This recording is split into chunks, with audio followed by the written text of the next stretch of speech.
Mirë se keni ardhur në përurimin e librit Rebeli dhe takimin me autorin e tij, studiuesin Ilir Ikonomi. Ju falenderoj shumë që keni ardhur sot këtu. Takimi I sotëm është fryt I bashkëpunimit të Kishës së Shëngjergjit, Vatra Boston, Qendra Kulturore, Biblioteka dhe Arkivi Fanoli. Në mënyrë të veçantë dua të përshëndes dhe të falenderoj për pjesëmarrjen His Grace Bishop Nikodem for being here. Bishopin ton Nikodem që ka ardhur këtu sot. Atëherë, siç e thash, është fryti I bashkëpunimit të Kishës së Shëngjergjit, Vatra Boston, Qendra Kulturore, Biblioteka dhe Arkivi Noli. Prandaj, në fillim do të kemi fjalë përshëndetse nga Zoti Dimitër Demiri, kryetar laik I Këshillit të Kishës së Shëngjergjit, dhe më pas përshëndetje nga Zoti Mentor Maksutaj, kryetar Vatra Boston. Tani, ju lutem Zoti Demiri të na japi fjalën përshëndetse. I'm talking too much like that to so many people, so I think mund t'ju arrit tërve me fjalën që kam me zërën, të pak në mundohen. Mirë dita të gjithëve, good afternoon, ju Grace, të nderuar shokë miq bashkëdetar, I nderuar I Zoti Ilir, zonja Rafaela, më lejoni që në emrin e bordit dhe të gjitha anëtarëve të Kishës së Shëngjergjit, t'ju uroj mirë se keni ardhur në këtë kishë, në shtëpinë tuaj, të cilën ne po përpiqemi që ta ruajmë dhe ta vazhdojmë në rrugën që ka çelur Fanoli më shumë se 100 vjet më parë. Dhe në atë frym, ne sot punojmë çdo ditë që të mbajmë dyert hapur për të gjithë shqiptarët, pa dallim. E vetmja bilet për të hyrë në këtë kishë është ngjyra kuqezi.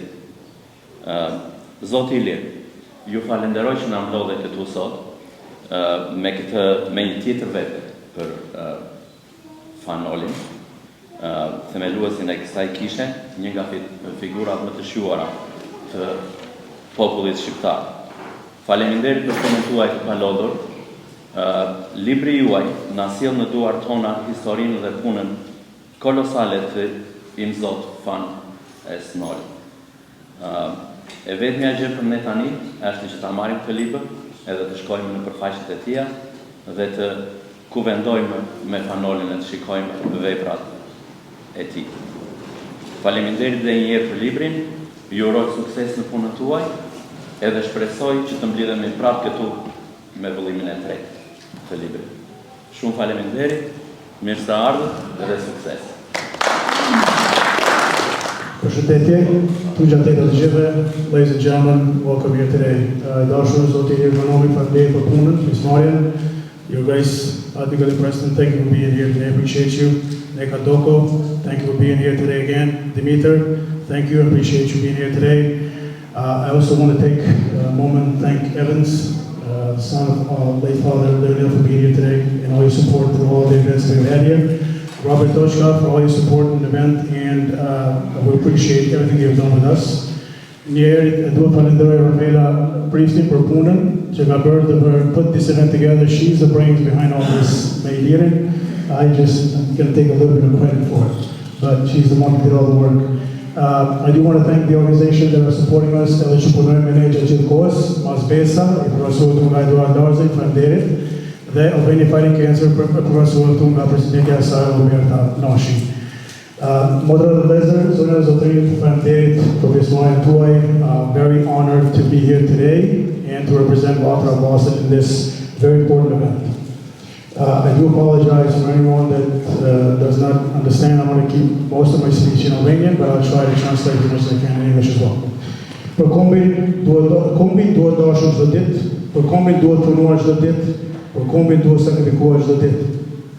Kur I them këto, mendoj në të gjithë paraorësit tanë që kanë punuar dhe kanë shkuar rrugën të cilën ne sot kemi nderin të jemi në frymë të vazhdojmë punën e tyre, amanetin e tyre dhe detyrat që do na kalojnë ne.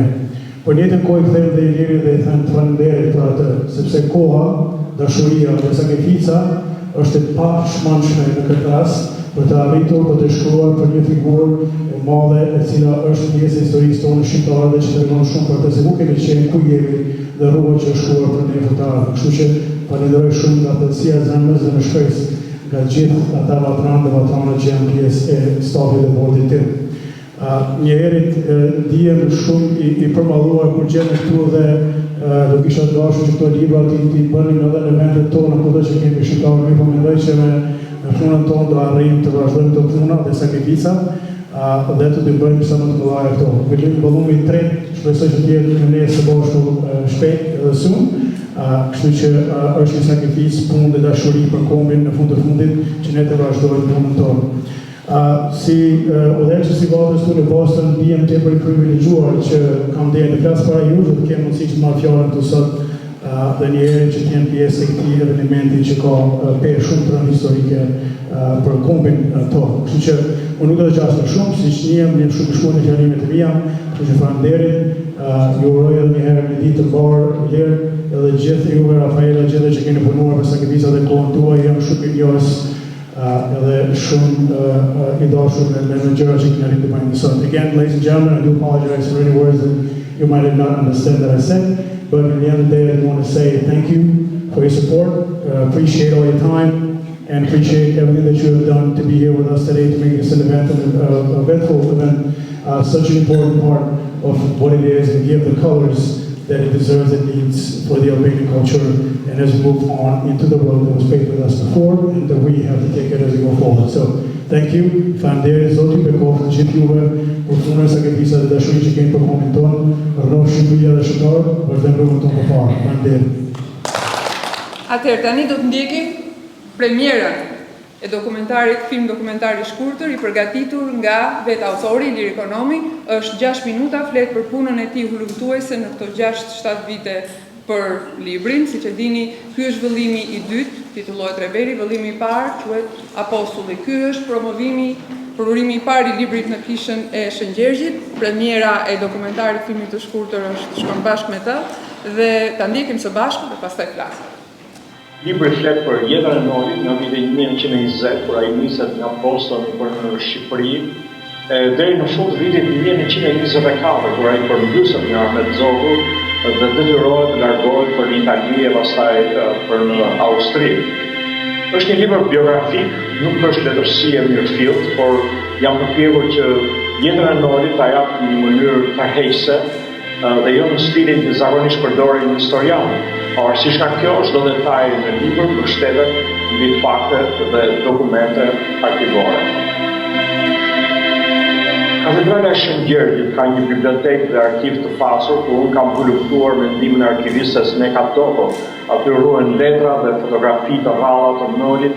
Ndodhet me së tjerë është një kopje e rrallë e deklaratës së pavarësisë që I është dërguar Nolit nga një mik I tij në Shqipëri në vitin 1987, pra kur Noli ndodhej në Boston.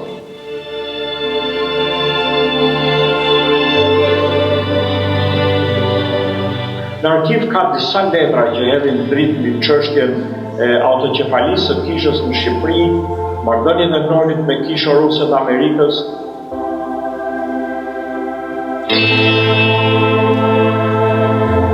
si dhe letërkëmbime me njerëz të famshëm si Bernard Shaw ose Thomas Mann.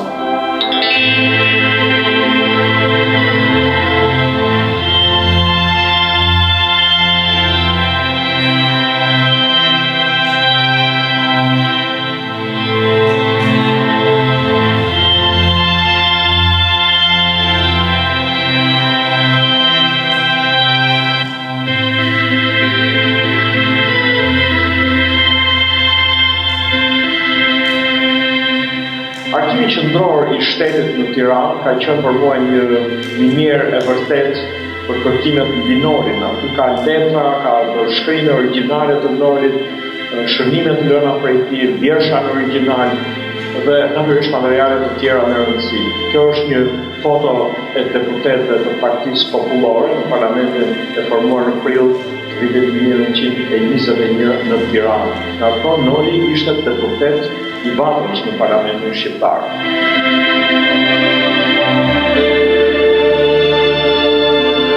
Në vjeshtën e vitit 1920, pa hyrë ende në Shqipëri, Noli u emërua kryedelegat i saj në lidhjen e kombeve në Gjenevë dhe ndihmoi që Shqipëria të pranojë në këtë organizatë në 17 dhjetor të atij viti.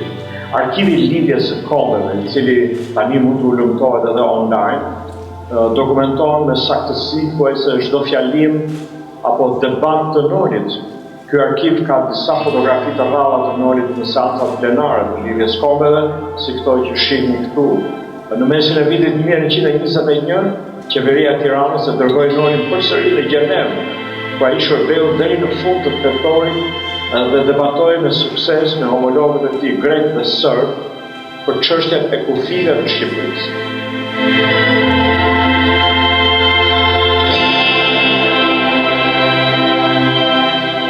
Këto foto janë të vitit 1921 dhe janë bërë gjatë seancave plenare të lidhjes së kombeve. Këtu mund të shihni delegacionin shqiptar të kryesuar nga Noli dhe pas tij në të gjatë vinë Mithat Frashëri, Ilmoci dhe Benedikt Linishti.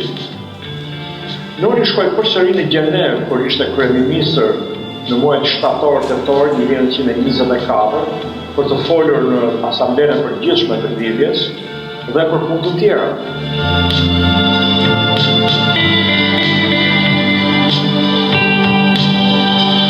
Kjo do të jetë fotoja e seancës plenare të 10 shtatorit 1924, kur Noli mbajti një fjalim të thurur bukur nga pikpamja letrare, por mjaft kritik ndaj lidhjes së kombeve, duke shprehur indignat ndaj fuqive të mëdha, të cilat refuzonin të jepnin kredi me argumentin se ai ishte ardhur në pushtet me kryeministin Tarmakosur. Fjalimi bëri mjaft buj në shtypin botëror, por nuk e ndihmoi Nolin politikisht.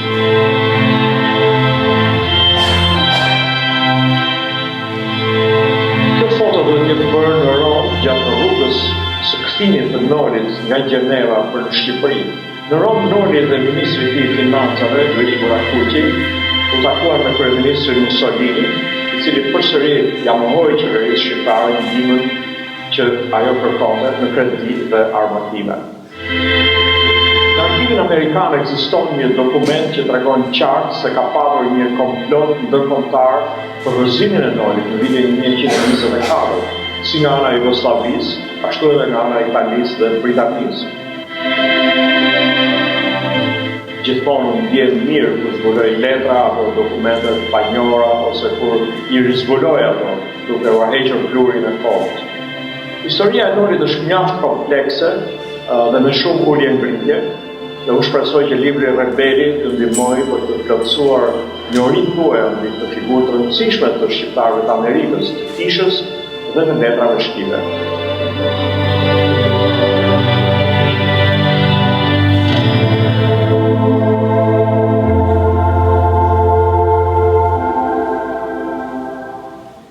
Tani do ftojmë autorin dhe studiuesin ton, Ilir Ekonomi, që të bëjmë një bisedë, të na shpjegojë punën e tij ulëmtuese edhe të përgjigjet një diskutim për të thelluar më shumë në disa nga pikat e librit, domethënë dhe të historisë son. Ju ftojmë zoti Ilir Ekonomi, të ulemi së bashku këtu për.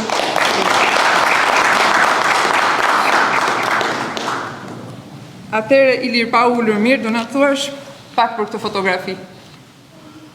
Well, this is a very rare photo. I was lucky to find this. Kjo është një fotografi e rrallë. Unë jam shumë i lundur që e gjeta këtë në arkivin e lidhjes kombeve. Në fillim ne mendonim se nuk do të kishte fotografi të tjera të Nolit përveç kësaj. We thought this was the only one in the League of Nations archive. This was the only one picture. Everybody thought that, but after looking very closely to the archive, I was able to find this one and a couple of others, but this is the most interesting one. This is in a plenary session at the League of Nations in 1921. Okay. This was taken, and there are 3 or 4 pictures like this. And do we know who's sitting next to him? We don't know that. I don't know. I mean, these are probably from other countries. I don't see any Albanian there. No Albanians. Okay. But yeah, this is amazing. Actually, for me, it's amazing. I've never seen this before. And I found this just a month ago, so when I was in Albania. Se çfarë ndjesie është të ulumtosh arkivin, të prekësh letrat e Nolit, të prekësh korrespondencën, dokumentet, çfarë ndjesie ke ti si studiues? Po, është shumë interesante kjo puna e kërkimit, është si puna e një arkeologu që kërkon, si një arkeolog që gjen diçka të rrallë dhe vjetër, gëzohet shumë. Ja, edhe unë kur vi këtu në këtë sallë, për shembull, në kishën e Shëngjergjit, unë këtu jam në vendin ku shkelte Noli, ku ecte Noli. Këtu ka qenë Noli. Këtu është histori. Në gjithë të sallat, you know. When I think about this place, you know, where these halls, Noli walked through these halls, you know, and this is, it's very interesting for me as a researcher. I get a strange feeling, you know. Other people may not, but I do. Më përmendë edhe një letër që kishte shkruar, disa letra që ke gjetur tani mbas botimit të librit, diçka që te preka me dorë, ishte një letër Themistokliut apo diçka. Po, do më thënë, janë disa bashkëdhetarë që banojnë në Florida, edhe ata kishin gjetur një koleksion letrash që i ruanin këta të vjetrit. Edhe këta mendonin se këto letra do të shkojnë kot, nuk ka kusht të shikoj, nuk ka kusht të ruaj më, se ne po vdesim, mendonin ata. Prandaj t'ja japim dikujt që ka interes. Edhe për këtë arsye dikush mi dërgoi nga Florida ato letrat, pa ato ishin origjinale, ishin të Nolit. So they sent me this bunch of documents, Noli's letters, and very interesting stuff there. I mean, things that I'd never seen before. So one letter, for example, was written by Noli when he was prime minister in 1924, in December of 1924. Actually, it was Noli's last weeks in Albania before he was overthrown by Ahmet Zog. And in this letter, Noli said, told the Vatra in Boston, he told them that I'm out of money. I don't have any money. I've not been paid. My salary hasn't been paid for 2 months. And also my sisters in Greece, they want to come over to Albania because I'm prime minister. They think I'm rich. But he was probably the poorest prime minister that Albania ever had. You know? So he was complaining, poor man. He was, and I have the original of this letter. Somebody kept it in Florida and sent it over to me a couple of months ago. And I'm very grateful to these people who have some rare documents and they want to contribute for my research. Okay. Do të thënë, për ata që nuk e kuptuan, ndoshta është një çështje e këtyre letrave të rralla që disa njerëz në Florida i kishin grumbulluar nga këta pleqt e vjetër të Bostonit dikurshëm. Që kishin vetë në Florida. Edhe ata kanë shkuar në Florida dhe mi dërguan mua që me qenë se ty hyj në punë thanë për. Mirë. Tani pyetja ime këtu është nga fillimet. Do me thënë, në 1906 Noli niset për në Amerikë për zgjimin dhe ndërgjegjësimin edhe ndërgjegjën kombëtare, forcimin e ndërgjegjës kombëtare dhe organizimin e kolonisë shqiptare. Dhe dorëzohet bëhet prift. Në vitin 1920 niset nga Amerika në Shqipëri që të ngrej atje kishën shqiptare dhe bëhet kryeministër.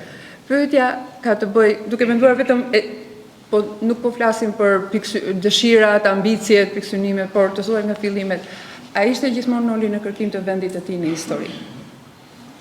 Noli shikonte veten si një faktor të rëndësishëm. Ai kishte edhe këtë ambicien me një të riu, ishte shumë energjik, kishte lexuar shumë, kishte lexuar biografitë e njerëzve të mëdhenj në botë. Kishte lexuar për Skënderbeun dhe për Napoleonin, edhe këta ishin, si thua, idhujt e tij. Tani unë nuk e di çfarë kishte në kokën e Nolit, a donte dhe ai të bëhej si Skënderbeu dhe Napoleoni apo jo? We don't know that. Nuk e di. So Skanderbeg and Napoleon were his idols, and maybe, he wanted to be like them. You know, he wanted to be a Skanderbeg, a second Skanderbeg, or a Napoleon for the Albanians. And also the other idol was Jesus Christ. Yes. You know? So these three big symbols were guiding his life. Këto ishin, domethënë, udhërëfimi në jetën e Këto Noit. përmenden në librin e parë. Edhe Të apostullit. domethënë, unë nuk e di nëse ai e kishte ndërmend këtë që unë do bëm i pari i Shqipërisë, do shkoj atje, do bëj kështu. Edhe mund ta kishte. Nuk dyshoj që mund ta kishte këtë gjë, po ai nuk e thot gjikundi, kuptohet, ai ishte very humble, ishte i thjesht. Mirë, po kishte këtë ambicien, domethënë ambicien që unë do t'i shërbej shqiptarëve, do t'i ngrej këta njerëz, do t'i bëj njerëz si gjithë të tjerët në Europë. Faleminderit. Tani, në Korrik, Noli niset nga Amerika për në Shqipëri. Në 16 qëndron shumë, po i themi sa për kontekst, qëndron shumë në 1920. Në 1920, në Korrik 1920. Vjen niset për në Shqipëri. Në 16 shtator, mbas qëndrimit në Europë, në 16 shtator nuk e lejojnë të zbresi nga Ania në Durrës. Është qeveria e Sulejman Delvinës. Në këtë moment, edhe ti e bën pyetje në libër, kush po vinte në Shqipëri? Kush ishte Noli tani në këtë moment? Nuk lejohet të zbres nga Ania. Oh, Noli was a famous person already. I mean, his contribution for establishing the Orthodox Church was immense, you know. He was a famous one. In Albania, many people knew who Noli was, and everybody was expecting his arrival, you know. And Dhe në Vlorë e pritën, por në Durrës nuk e yeah, lënë. në Vlorë, yeah. And so he came to Albania as a winner, basically. So with big dreams, with big objectives. Por pika kur këta nuk e lënë të zbresin në Durrës, edhe Noli atëherë kthehet në Europë. 2 muaj më vonë Nolin e shikojmë si përfaqësues të qeverisë shqiptare në lidhjen e kombeve në Gjenevë. Dhe në nëndor, e përmendëm dhe në dokumentar, Shqipëria njihet, është vendi i parë, shkruan në libër ti, që njihet pa fituar njojën e vendeve të tjera. Aty përmendet, edhe thuaj, nuk e dim mirë se çfarë ndryshoi qëndrimin e fuqive të huaja dhe më saktësisht Britanisë, që ndryshoi qëndrim ndaj Shqipërisë dhe përmendet ideja e naftës. A mund të na flas shkurtimisht për zbulimin e naftës në Shqipëri në luftën e parë botërore? Po, gjatë luftës parë botërore në Shqipëri ishte zbuluar naftë, ishte shumë e rëndësishme kjo. Dhe britanikët synonin që ta shfrytëzonin naftën shqiptare, domethënë të merrnin koncesione të naftës shqiptare. Dhe në vitin 1920, kur Noli shkon në lidhjen e kombeve, nga fundi i vitit 1920, Noli dha kontribut për pregatitjet që Shqipëria të bësh pjesë e lidhjes kombeve, ashtu si ishin shumë vende të tjera. Pa madhe shumë të tjera nuk ishin pranuar në lidhjen e kombeve. Bullgaria, për shembull, nuk e pranonin për arsye të ndryshme. Po edhe Shqipëria nuk ishte pranuar, dhe një nga arsyet ishte se Shqipëria nuk ishte kufi të përcaktuar. Ishim bërë kufit e 1913-ës, po nuk ishim, si thua, nuk ishin vendosur përfundimisht ato kufi. Dhe kjo ishte një arsye. Dhe papritur Britania ndryshon qëndrim. Në fillim britanikët thoshin jo, nuk e pranojmë Shqipërinë. Papritur britanikët ndryshojnë qëndrim.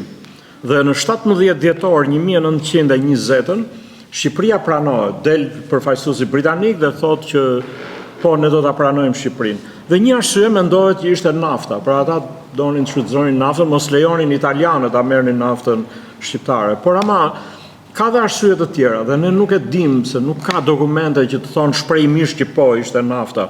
Po puna e madhe që bëri Noli në atë kohë ishte një faktor. Për shembull Noli u përpoq shumë për të shpjeguar se pse Shqipëria duhet pranuar në lidhjen e kombeve. Dhe një nga argumentet e Nolit ishte, në qoftë se ne nuk pranohemi në lidhjen e kombeve, atëherë Shqipëria do të jetë një vatër tensionesh, Ballkani do të jetë një vatër tensionesh. Ndoshta ky ishte një argument që i bindi këta britanikët, dhe unë kam këtë pikpamje, por nuk është thjesht nafta, nuk janë vetëm këto gjërat materiale. Po ka dhe faktorë të tjerë, si ky për shembull. Atëherë, Noli vazhdon, Shqipëria pranohet në lidhjen e kombeve, dhe Noli vazhdon të qëndrojë në Evropë, vjen tani në Shqipëri 8 prill 1921. Krijohet Partia Popullore, ku bën pjesë Noli, Ahmet Zogu, krijohet Partia Përparimtare, ku është Kristo Dako. Pse i përmend këto? Sepse këta janë shqiptarë nga që kanë ardhur nga Amerika. Dhe pyetja ime është sa rëndësishme ka qenë, sa pesh kishte Bashkësia Shqiptare e Amerikës, influenca e kësaj kolonie, vatra që ishte.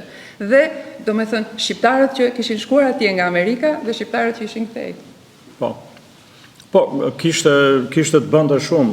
Këta në Shqipëri, njerëzit që vinin nga Amerika, si që ishin njerëzit e vatrës, për shembull Kristo Dako që ju përmendët, Fanoli pa tjetër, Kristo Kirka ishte një tjetër, Bariomari ishte një rëndësishëm shumë, kishte qenë kërredaktori Diellit, ishte Koltromara për shembull. Këta vinin nga Amerika, domethënë si përfaqësues të ideve përparimtare. Shumë e rëndësishme kjo gjë. Dhe shifeshin me respekt të madh këta që vinin nga Amerika. Dhe kështu që një nga arsyet që Noli pati sukses qysh në fillim në parlamentin shqiptar, ishte pikërisht fakti që ai vinte nga Amerika dhe vinte me një bagazh shumë të rëndësishëm, një njeri që kishte organizuar Komunitetin Shqiptar dhe kishte krijuar kishën shqipe në Amerikë. Kishën e parë shqipe në Amerikë në mars të vitit, në 8 mars 1908 e kishte krijuar kishën. Në atë kohë komuniteti nuk ishte kishë si që kemi në sot këtu. Komuniteti i bënte meshat në për salla që gjente, merrnin me para një sallë këtu, një sallë atje. Po. Kisha është blerë në 1922, një kishë tjetër, jo kjo. Kjo është blerë shumë më vonë. Ne ka kur është blerë kjo kishë, nga 40-a, 1928. Po. Pra, po, domethënë njerëzit që vinin nga Amerika shifeshin si idhuj, si gjë shumë e madhe. Ka ardhur nga Amerika, vjen me ide përparimtare amerikane. Edhe njerëzit kishin respekt dhe për presidentin Wilson në atë kohë, Woodrow Wilson, se thoshin ky ka shpëtuar Shqipërinë nga coptimi. Po për Noli respekti ishte shumë i madh, edhe Noli ngriti edhe një bazë të tij në Korçë. Në Korçë kishte bazën kryesore të përkrahasve. Okej. Tani dua të përmend këtu Shqipëria ishte pranuar në 1920-ën, por siç e thatë ju, kufit nuk ishin. Kishte mbetur diskutimi do të bëhej në konferencën e ambasadorëve në Paris apo në lidhjen e kombeve. Qeveria shqiptare donte që kjo të diskutojë në lidhjen e kombeve, por mbeti për të diskutuar në konferencën e ambasadorëve. Dhe atje njihen në të vërtetë kufit në ndor 1921. Pyetja ime është në këtë kohë Daily News, Chicago Daily News shkruan A New Albania is born much like America. Na jep pak atmosferën, tani. Është viti 1921, Amerika ka 130 e ca vjet që ekziston, ndërsa Shqipëria sapo është njohur. Po, shikoj, në vitin 1920 ka qenë viti kthesës madhe në Shqipëri. Domethënë disa historianë mendojnë se në 1920 e fitoi Shqipëria pavarësinë. Po. Po, aq që rëndësishme ishte kjo. Pse? Sepse Woodrow Wilson, presidenti Wilson, e shpëtoi nga coptimi në konferencën e paqes në Paris. Dhe kështu që tani Shqipëria është e lirë dhe tani mund të kemi qeverinë tonë, mund të bëjmë demokraci, mund të ngrejmë parlament dhe çdo gjë do shkojë mirë. Në 1920 mendonin njerëzit dhe filluan të vinë edhe gazetarë të huaj nga Zvicra, nga vendet e Europës për të parë këtë vend të ri që po lindte. Por në 1921 u bën zgjedhjet, mbaruan zgjedhjet në 21 dhe u zgjodh parlamenti i parë. U zgjodh parlamenti i parë në Shqipëri. Edhe ky parlament, thotë ai gazetari që ju përmendët, i ngjan shumë sikur po krijohet si në kohën e krijimit të Amerikës, duket. Edhe parlamenti u krijua aty ku sot është Akademia e Shkencave. Në katin e dytë të akademisë, në Tiranë. Po, në Tiranë. Është një kati dytë ka një 8-9 dritare, i kam numëruar në ato 8 dritare më duket janë, dhe që shikojnë nga rruga e Elbasanit, ato dritaret. Aty ka qenë salla ku mblidhej parlamenti, dhe aty ka qenë dhe Noli kur u hap parlamenti. Tani, Noli nuk ishte i zgjedhur, sepse Noli nuk bëri fushata, ishte në lidhjen e kombeve, por vatra dhe kisha e Bostonit, kisha këtu, si thosh, ja imponoi Shqipërisë këtë njeri që ta bënte antar të parlamentit. Deputet parlamentit. Pra, Noli shkoi atje si deputet i Vatrës në fakt, por nuk u zgjodh me zgjedhje. Pse qeveria e Shqipërisë se do ishte ka që interesuar që të kishte një deputet të Vatrës, të pasgjedhur aty. Sigur t'i thuash sot qeverisë Shqipërisë, merrni një deputet nga Amerika këtu. Nuk e merr njeri, apo jo.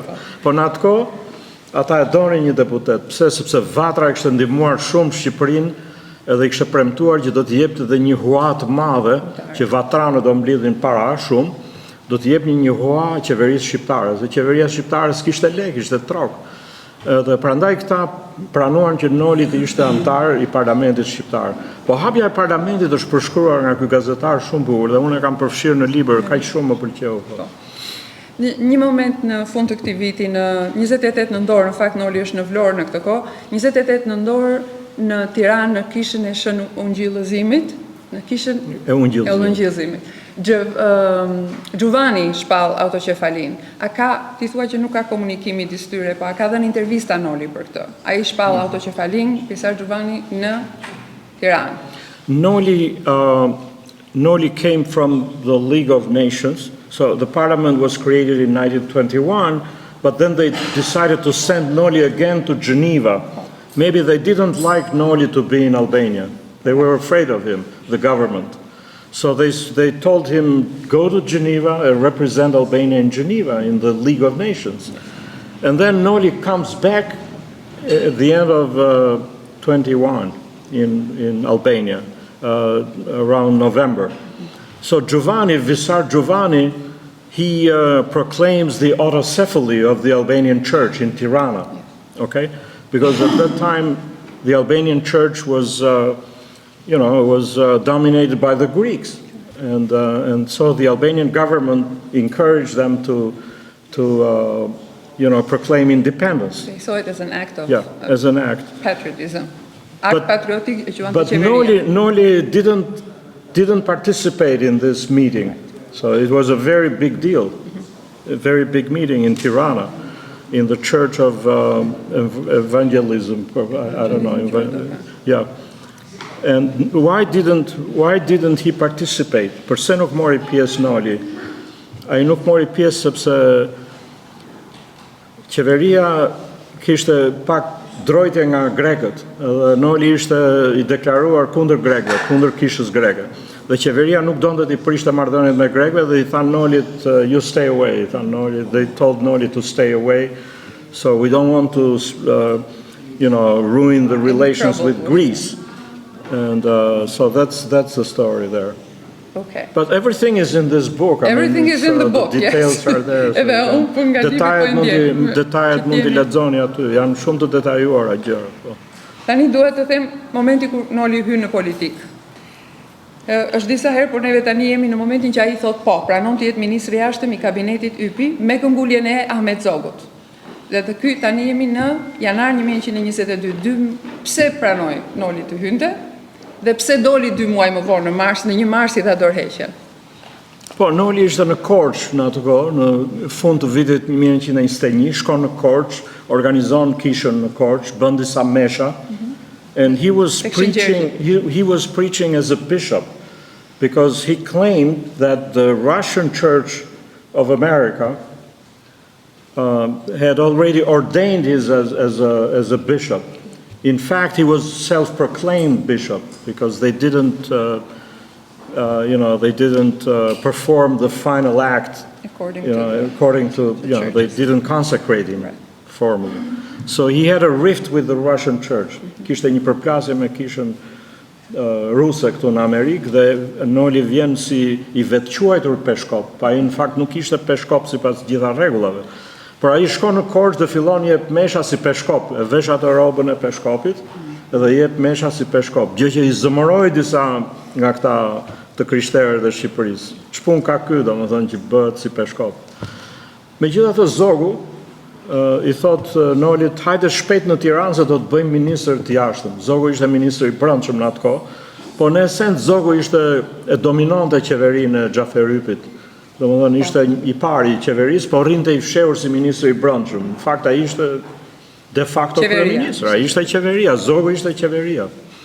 Edhe Zogu i thot Nolit, i dërgon një telegram, jo një, po 2-3 telegrame që ne i kemi në arkiv, dhe i thot, hajde shpejt në Tiranë se do të bëjmë ministër të jashtëm.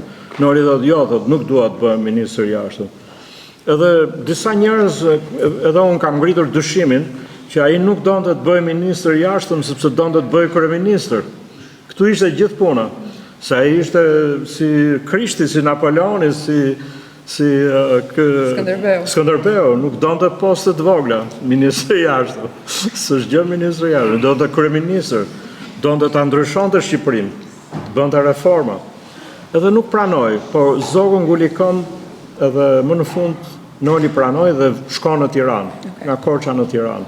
Mirë po ai tha dorëgjën shumë shpejt sepse nuk merresh do të vesh me antarët e tjerë të kabinetit, me Xhafer Ypin që ishte kryeministër.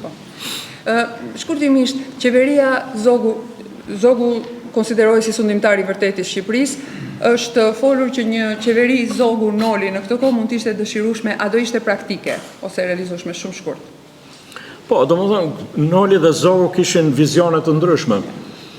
Zogu ishte më shumë njeri praktik, ishte shumë praktik, Zogu, edhe kishte një dorë të fortë për të shtypur këto trazirat, kurrëngritjet që ndodhin në Shqipëri. Shumë njerëz e kanë quajtur jo gjakatar, jo vrau e preu, por në fakt në atë kohë Shqipëria ishte një kaos në fakt. Bëheshin shumë kurrëngritje dhe në mars të vitit 1921 ne kemi një kurrëngritje që gati e rrëzoi qeverinë e Zogut, e qeverinë e Xhafer Ypit. Mos ishte Zogu, domethënë, ndërsa Noli ishte njeri më shumë i mendimit, ishte një prift natyrisht, më i butë, më tolerant, edhe dikush mendonte që nëse këta të dy do të bashkëpunojnë, do të jenë, domethënë, do të kenë pushtetin në dorë, do të bëjnë diçka të mirë për Shqipërinë. Unë nuk mendoj kështu, sepse vizionet ishin krejt të ndryshme.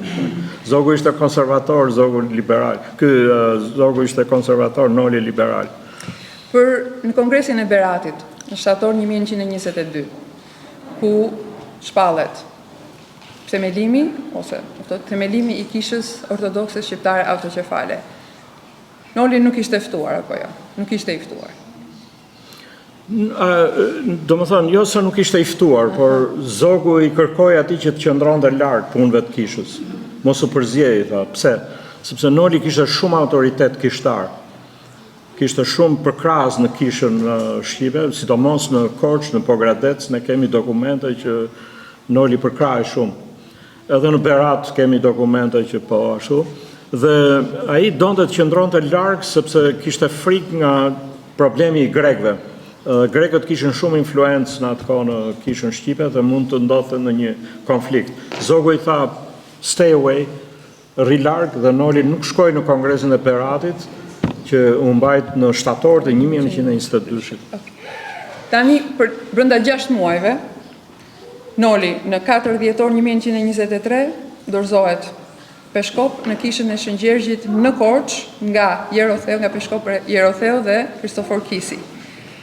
Në qershor, Noli fiton llotarinë si kryeministër. Brenda 6 muajve dorëzohet peshkop dhe bëhet kryeministër.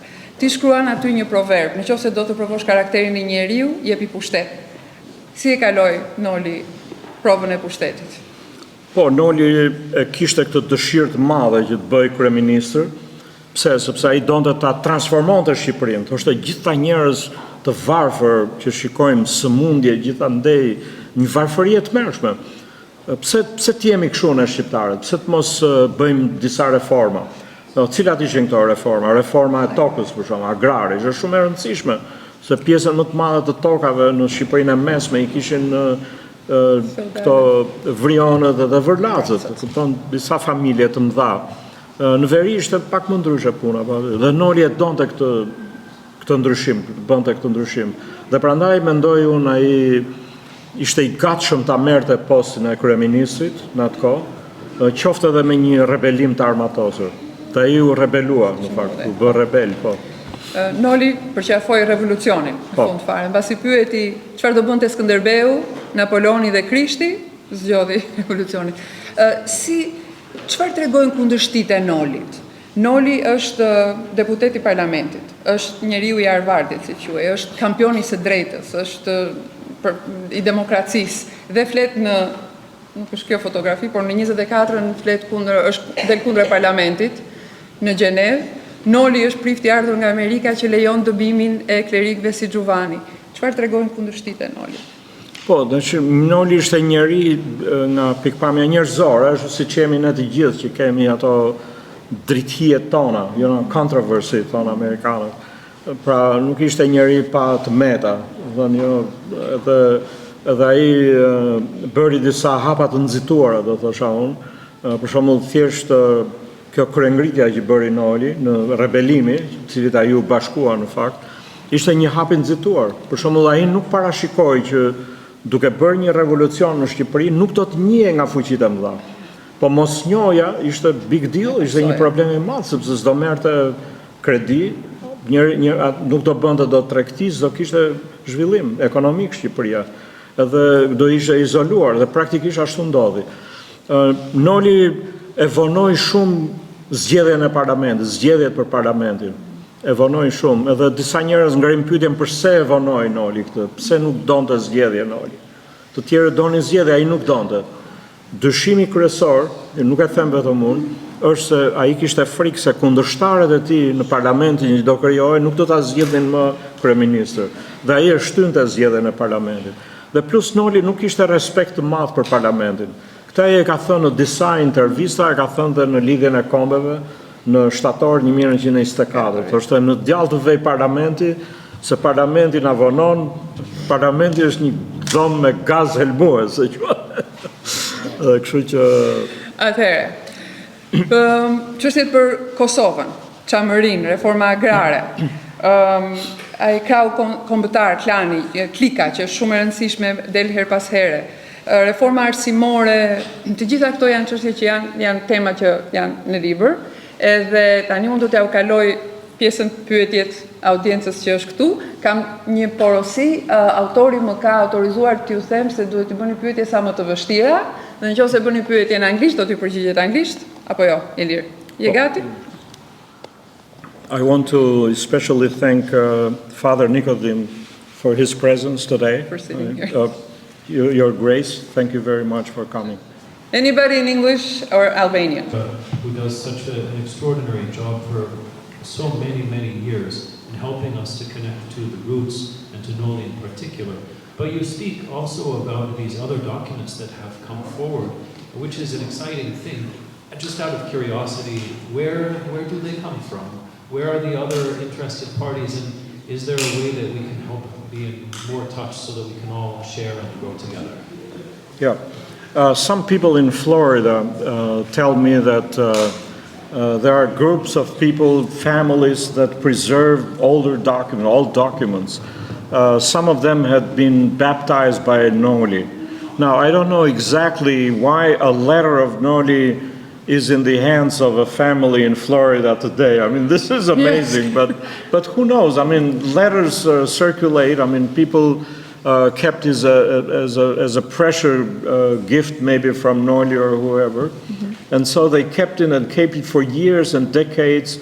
And finally they said, well, we cannot keep it anymore, and who knows what happens to us, so let's give it to someone who is interested. So. I'm glad it came to your hands. Thank you. So am I, yes. Në qoftë se s'ka pyetje, ne mund të ftojmë Nekadokun, si... Ka pyetje, më duket. Në qoftë se ka pyetje, vazhdojmë atë. Parë fotografinë aty dhe dukonisë nga që për gjuhët e Noli. Duket po tash është fotografia vetëm Noli është me mjekë. Pak aty në kongres. Është nga që kishte idhull Skënderbeun dhe mundoi që të injasoj. Sa ishte prift. And so he kept a beard. And sometimes disa hera I vishte atë robën priftërore, po jo robën tamam ortodokse, nuk vishte një raso, po vishte një si xhaket të gjatë edhe një jakë të bardhë këtu, që të dukej si prift. Kam 3 pyetje. Pyetja e parë. Jo do të them, po besoj se janë veçanë ka tjetër. Në takimet që keni bërë me lexues në Shqipëri dhe në Amerikë. Do të tregoni të paktën një dhe vetëm një ku keni qenë më shumë emocionuar. Pyetja e parë, pyetja e dytë. Është rastësi që keni zgjedhur këtë shtëpi botuese? Pyetja e tretë. Nëse do ishit Ilir Konomi, çfarë pyetje do vështirë do t'i bëni ti Ilir Konomit? Faleminderit. Kisha edhe një tjetër po që se shkoj. cila është puna jone për të shkruar? Ku keni punuar? Në cilat mjedise keni punuar? Ku e keni gatuar fjalën, po bëj çik metaforë. Jam shumë interesant. Kjo punë për te e saj pjesës që ka brenda libri, më duket është një lloj, pa përdor fjalën patroje heroizëm. Jeni heroj në mënyrë punore. Nuk e di se atë solucioni një tjetër në një lirë ekonomi, nuk besoj të ketë një punor. Po mos bëhem një profet në një vend tjetër. Po e dua, cila është praktika juaj e punës? Është një lloj përvoje shumë interesante që duket ju nuk e keni shkruar në mos gaboj. Unë kaloj kohën midis Shqipërisë dhe Amerikës. Unë në Shqipëri shkoj për të mbledhur material në për arkiva gjëra, në arkivin qendror të shtetit, kryesisht në bibliotekën kombëtare që ka shumë gazeta të vjetra. Unë i dashuroj ato gazetat e vjetra, i kam shumë qejf, sa ty gjen gjërat detaje, librat e mi janë vetëm e detaje, shkruaj detaje, nuk flas në përgjithësi. Edhe i kam shumë qejf këto gazetat e vjetra dhe prandaj punoj në Shqipëri për këtë qëllim, pastaj kur vi në Amerikë, punoj mbyllem në shtëpinë time si një prift, domethënë, si ata murgjit, edhe nuk dal për javë të tëra. Dhe kur dal unë, bota ka ndryshuar. Për shembull, kompjuterat janë bërë më të shpejt, po unë nuk e di. Si ripënuin kohë. Kur shkoj në dyqan dhe shikoj, thosh pas ka dalë këtë telefon ose kjo gjë, po nëse s'ka rëndësi kjo. Edhe kështu që kur kam ardhur në Amerikë, në Boston ka qenë një rast shumë i mirë për të kërkuar, bashkë me Neka Dokon, kemi kaluar shumë kohë aty në atë bibliotekën e Nolit, edhe kemi gjetur gjëra shumë interesante që mua më vijnë shumë në punë. Unë kam marrë aty me mira fotografi, dokumenta, i kam në arkivin tim tashmë dhe me ato do të punoj edhe për vëllimin e tretë. Kështu që është një punë që mua më pëlqen në fakt, nuk është se bëj me ndonjë kështu, e bëj me shumë pasion punën që bëj. Kjo ka rëndësi për mendimin tim. Pastaj gazetat e ndryshme, këtu Neka ka shumë gazeta të vjetra, gazetat Republika për shkak që janë të rralla, nuk i gjen gjikundi. Gazetat Dielli ka shumë, në bibliotekën e Kongresit është një koleksion i gazetave Dielli, shumë i pasur, aty janë të gjitha. Mirë, por ju duhet dini që gazetat Dielli janë historia e Vatrës dhe e Kishës shqipe, aty është shkruar e gjithë historia në fakt në gazetat Dielli. Pa aty është material shumë i madh, duhet të shikosh një për një ato. Po s'ke që bën, duhen parë, se po nuk i pe ato, nuk e ke idenë se ç'bëhe në Vatrë dhe të Dielli. Po kjo është jeta ime, domethënë puna që kam bërë. Emocionet janë, sidomos kjo Kishë për shkak. Ky është vendi më i përshtatshëm, më i mirë për të kujtuar Nolin, mendoj unë. Sepse ajo Kisha që këta blenë në vitin 1922, ka qenë në Elmer Street ajo, nuk e di si quhet, s'po më kujtohet emri. Ajo është shëmbur fare dhe aty janë bërë shtëpi të reja, kur shkon atje ti nuk ke asnjë lloj ndjesie.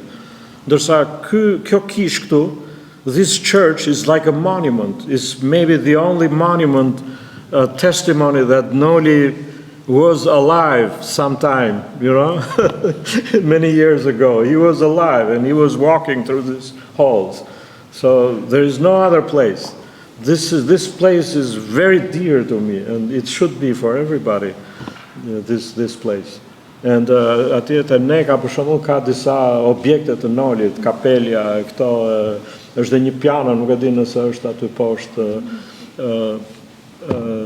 një karrige ku ulej Noli që bënte atë rregulloi përpara se të dilte në mesh.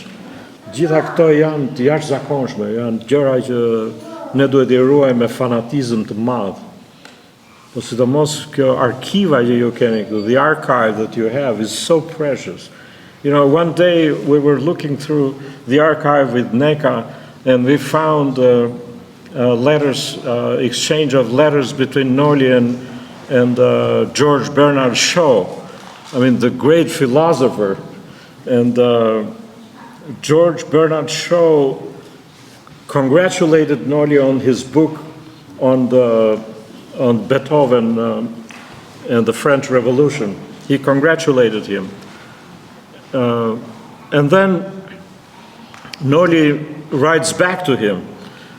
And he writes about something totally different. He says, "What is your diet, sir?" You know, si e ke dietën ti, me çfarë hati, me se ushqesh, e pyet atë Bernard Shaw. And George Bernard Shaw writes back to Noli, which is a very rare thing. I mean, he must have had a great respect for Father Noli. And he writes back and they exchange, my diet is this and my diet is that, I eat more fruits and I eat less vegetable or something like that. So this is a treasure trove, I think, that we should preserve, at any cost. Outside of today's Albanian borders, 20,000 kilometers, whatever it is, we were raised to always know, think, and dream about Mother Albania and Albania. I'm trying to understand a little bit more around when Noli went, or the Albanian government, whatever existed at that point. Okay, whatever existed at that point. How did they work or word or compile like all the lands that were left outside of Albania? Was there any communication between all these territories or representatives or some type of agreements, or did that not exist as much as we know so far? You mean about Kosovo? Kosovo, Macedonia, anyone? Reasonably a lot of stuff about Noli in the League of Nations, and that is because the archive in Tirana has some material about that, has Noli's speeches and some details. But also we know because the League of Nations archive today is online, is open to anybody.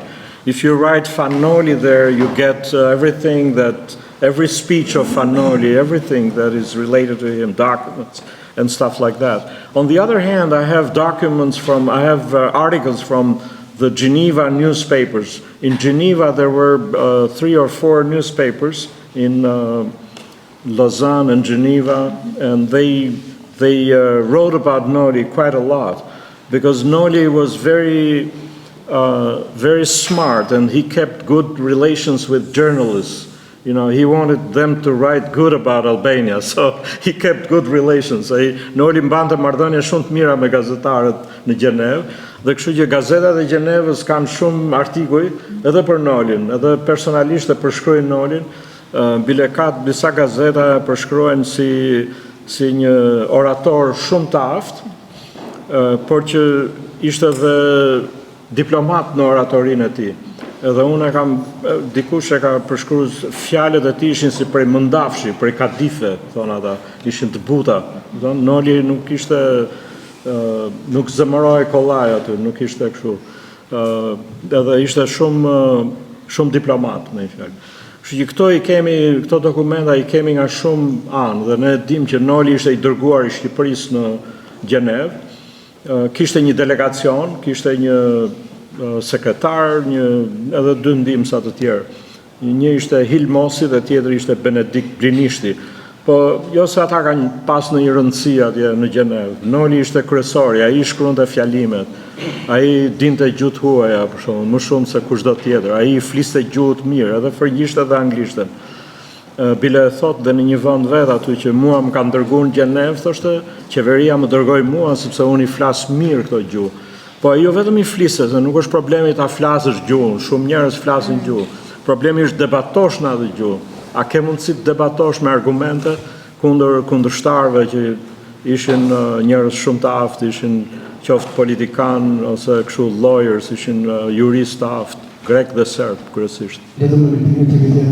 Second question.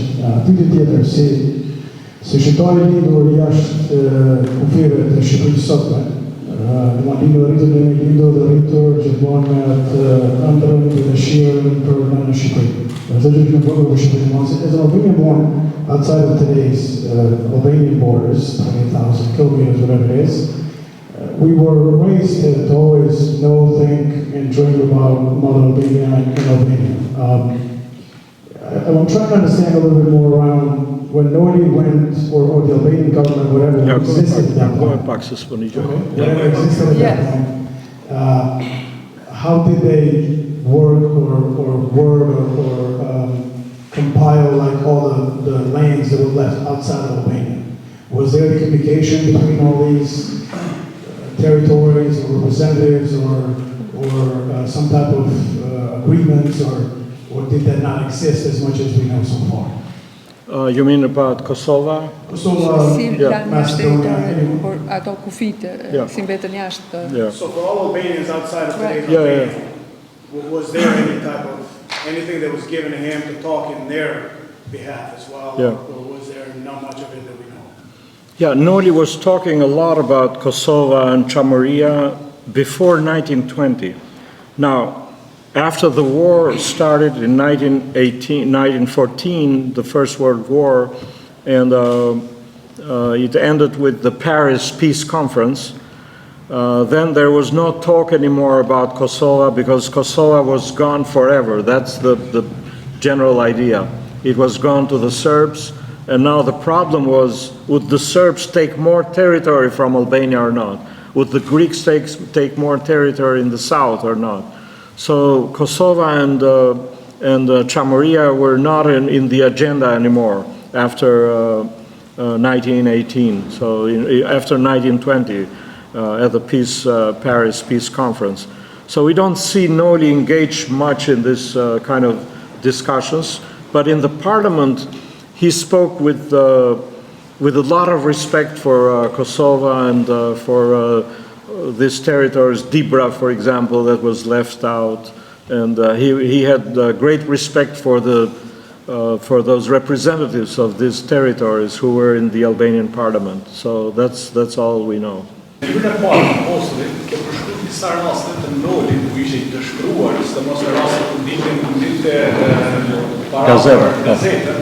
Ishte shprehje fuqishme të Nolit që përdoret dhe shqiptarëve.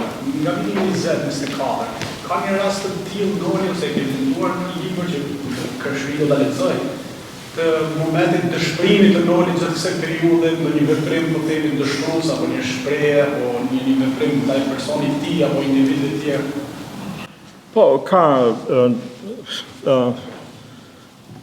Letra e për Koçotashkon, kur I thot, për fat të mirë, thot, kam përqafuar filozofinë e Orientit, thot, fatalizmin. Yeah, I mean, things were not going well in July 1924. So he came to power in June 1924. Pra Noli erdhi në fuqi në qershor 1924, and in July things were going very badly, you know. The Britain was not recognizing Noli, and inside the country there was this discouragement. You know, people were already disappointed with Noli very soon after he became prime minister. And I mean, the revolution is something that creates a lot of enthusiasm, but then after that, there is a lot of disappointment, like in every country, everywhere. So many Albanians were disappointed with Noli, and Noli on his part, he attributed that to, you know, these people are poor and these people don't understand me, and so on and so forth. And especially some of the Noli's collaborators in the government, for example, were not fair to him. They didn't support his land reform. And so there are some cases like that, you know. Që quaj Jorgos Sopanis. Edhe ai përshkruante, do në quante fatkeqësi që Noli nuk ishte në krahun e greve, por mbajti krahun e shqiptar nga takimet që pati u bë sipas greve një ekstremist shqiptar. Ndërsa ai thoshte se e motra e Nolit u vendos në Athinë dhe kishte disa dorëshkrimet të Nolit që ajo I mbante dhe grevet ja kanë marrë viteve 60. I kanë mbajtur në shtëpi dhe kanë marrë dorëshkrimet e Nolit. Prandaj, a është e mundur dhe a është kërkuar dhe në arkivat greke, pasi besoj do ketë goxha material të rëndësishëm në atje. Po, shumë e rëndësishme kjo lidhja e marrëdhënieve me Bashkimin Sovjetik. So basically he's asking about the relations with the Soviet Union. I think Noli, I think he misstepped there. I mean, because në atë kohë Anglia dhe Italia kishin vendosur marrëdhënie me Bashkimin Sovjetik, kishin ambasada të sovjetikëve në vendet e tyre. Dhe Noli mendoi se tani është koha që dhe unë mund të vendos marrëdhënie me Bashkimin Sovjetik. Përse i donte Noli marrëdhëniet me Bashkimin Sovjetik? I donte e para për të marrë kredi, e para njërë që të njihej nga një qeveri, se s'njihej anglezët, italianët, amerikanët nuk po e njihnin qeverinë e Nolit. Kështu që ai mendoi se nga rusët do kishte njohje e para, e dyta do të merrte kredi dhe ndoshta do të merrte edhe armë. Ishte nevoja për armë për të mbrojtur nga Zogu. Zogu kishte shkuar në Jugosllavi, po mund të rikthej. Kështu që qeveria kishte nevojë për armë. Dhe ai kërkoi Mussolinit armë dhe Mussolini nuk i dha. Edhe qeveritë e tjera nuk bëhe fjalë që s'mund t'i jepnin armatime. Ndërsa nga sovjetikët ai shpresonte që të merrte armatime. Mirë po, disa historianë në Shqipëri thonë që po s'ishte ndonjë problem i madh pse vendosi marrëdhënie me Bashkimin Sovjetik, se Italia dhe Anglia kishin vendosur, pse jo Noli? Edhe Noli e ka thënë këtë diku. Problemi ishte këtu. Problemi ishte se Stalini në atë kohë shpresonte që duke ngritur një ambasadë në Shqipëri, një legat e quajnë atëherë, ai do të mund të përhapte bolshevizmin në Ballkan. Dhe ne kemi një dokument shumë të rëndësishëm, kemi 2 letra në fakt, që ministri i jashtëm sovjetik i dërgon Stalinit dhe i thotë që mezi presim të hapim këtë legatën në Tiranë në mënyrë që të përhapim bolshevizmin në Ballkan. Kjo ishte shumë e qartë. Dhe në fakt sovjetikët u nxituan shumë për të hapur një legata dhe kur lexon për shembull dokumentet që unë kam në libër habitesh, ka mundësi që këta po nxitojnë kaq shumë, duan të hapin me çdo kusht atë legatën. Ç'i intereson këtyre një Shqipëri kaq e vogël? Po çështja nuk është tek Shqipëria që është e rëndësishme ose jo, e vogël ose jo. Rëndësia është që ata donin që të përhapnin, kishin tjera qëllime, përhapin bolshevizmin në Ballkan. Fund vitit 1919, kur në konferencën e paqes kryeministri britanik George Lloyd propozoi që mos të ekzistonte Shqipëria, me pretekstin se po të janë të lirë do të presin fundit të njëjtës skoceze, tim që Wilson ishte skocez. Kemi ndërhyrjen e presidentit Wilson që thotë po, shqiptarët meritojnë pavarësinë, por aty nuk është dhënë mundësia që të krijojnë shtet. Dhe kemi fjalë tjetër, po unë jam skocez. Mi po nga tjetër kam menduar që në këtë kohë Wilson ishte njohur edhe me natën e 12 Shakespeare-it, me shkrimin e Byronit, që sigurisht mendoi që mund të jetë edhe punë mërgatës shqiptare në Amerikë. A është takuar Noli me Wilsonin dhe çfarë roli ka luajtur ky mërgat për në fushën e diplomacisë, për njohje unë Wilson me çështje shqiptare. Pyetja e parë, dhe e dyta. Tani ju keni marrë statusin e biografit më të mirë të Nolit, dhe nga keni sjellë 2 libra presin të tretin, shumë interesant, të Noli i figure madhe politike, Noli Ferik, Noli poet, Noli diplomat, Noli historian, ka sjellë historinë së ndërveu, dhe për një lexues më të gjerë, jashtë komunitet shqiptar, në Shqipëri dhe në diasporë.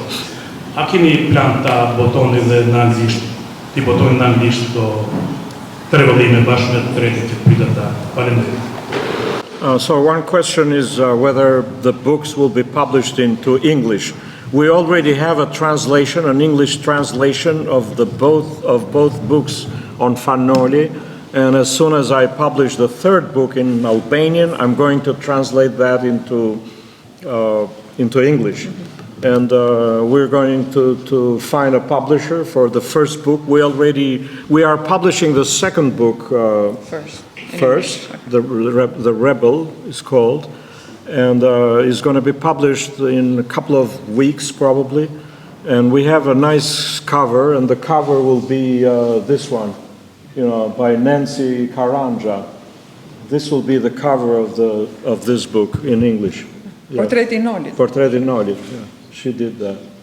So I got the permission from her, and the publishing house is already taking care of that. So we are that. And the question was about Wilson. Yeah.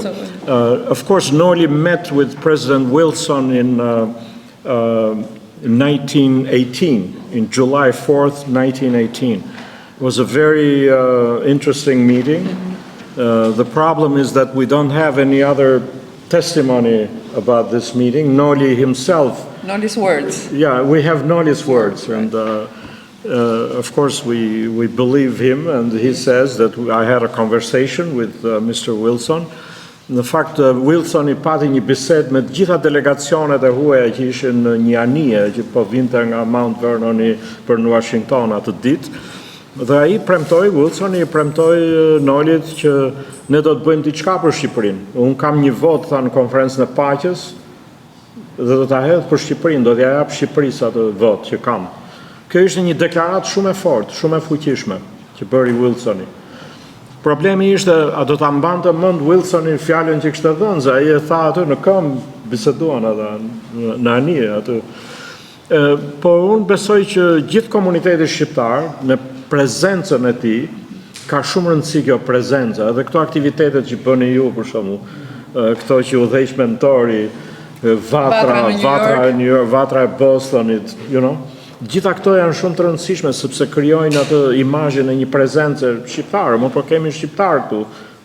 Në atë kohë kjo ishte shumë e rëndësishme. Prania e vatrës dhe e kishës shqipe, që Noli kishte krijuar një kishë shqipe, kishte një rëndësi shumë të madhe, sepse këta janë njerëz serioz, janë të organizuar mirë, bëjnë punë serioze dhe hajde ndihmojmë, pse mos i ndihmojmë. Dhe kështu që unë mendoj se diçka ka patur aty brenda që kjo Noli, influenca e Nolit, veprimtaria e tij nuk kanë kaluar para në sy, mendoj unë, dhe ka shumë rëndësi kjo, edhe pyetja që bëhet ju është me shumë rëndësi në fakt, dhe ne duhet që ta vëmë në dukje prezencën tonë, këtu ku jemi në Boston për shembull, ose kudo në Amerikë. Jemi shumë njerëz, kemi njerëz intelektual në radhët tona, kemi njerëz të ditur, you know.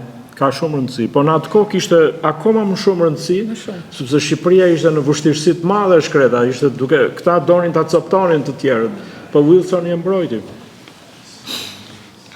Dhe keni plan ta botojmë në anglisht librin për një lexues? Po, sigurisht. Do ta botojmë në anglisht dhe the third volume of the book is something that His Grace Nicodim would be more interested because you will have stuff in there, very interesting stuff about Noli working in this very church, you know, in this church. Right now where we are, Noli has worked here. So the third book is going to be about this part of his life. Very, very interesting, I believe. All these controversies, some people accused him as a communist, and he rejected the accusations. Some people even used, big newspapers like Christian Science Monitor, which was based in Boston. They criticized him openly, and he gave them his arguments, you know, why he supported the Albanian government, the Hoxha government, the communist government, and so on. Very interesting detail. I promise to be impartial and to put everything in a context, objectively, and so this is going to be the third book. So I'm going to try to publish it in do ta botojmë dhe të tretin se ka të bëjë shumë me jetën e Nolit në këtë kishë ku jemi ne sot. Ka shumë rëndësi kjo gjë.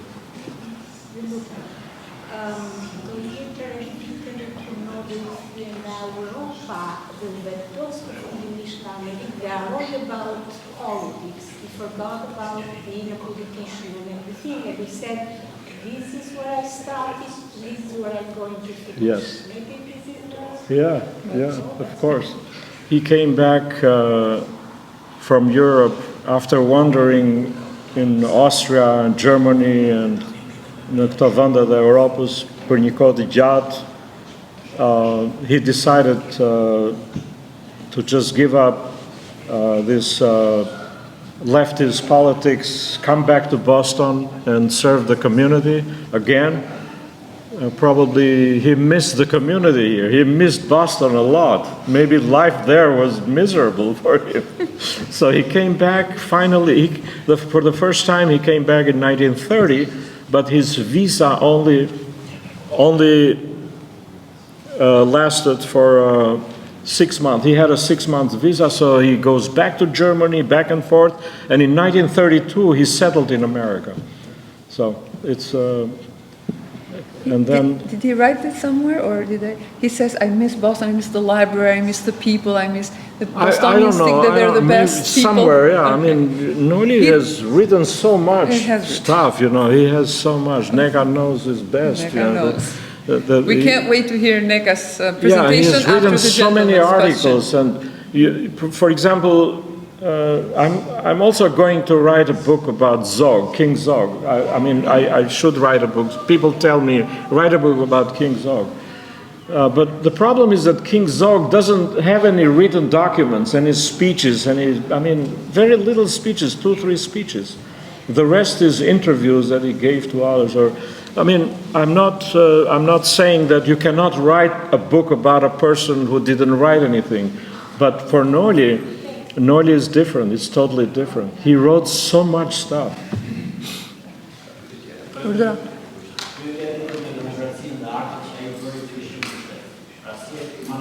Po, ke shumë të drejtë, po. Noli për shembull premtoi që do të vendosim demokracinë në Shqipëri. Kjo nuk ndodhi në fakt. Çfarë është demokracia? Demokracia është të kesh një parlament në radhë parë. Po s'patë parlament, çfarë demokracie kërkon? Demokracinë e një njeriu? Domethënë one man show apo do një parlament? Po ai Noli didn't like the parliament, so kështu që nuk, edhe unë e kam detajuar, edhe kam thënë dhe në libër, një nga veprimet e para të Nolit kur u bë kryeministër, e di çfarë ishte? Ishte ndëshkimi i kundërshtarëve politik. How to punish these political opponents. So this was his first act, and that was, I think that was wrong. Nuk ishte vetëm Noli, edhe para Nolit. E di, po kur Zogu erdhi në fuqi, Zogu nuk e bëri këtë gjë. Domethënë vendosi të mos i ndëshkojë kundërshtarët, ta lëri për më vonë. Kurse Noli gjën e parë që bëri. But anyway, kjo është.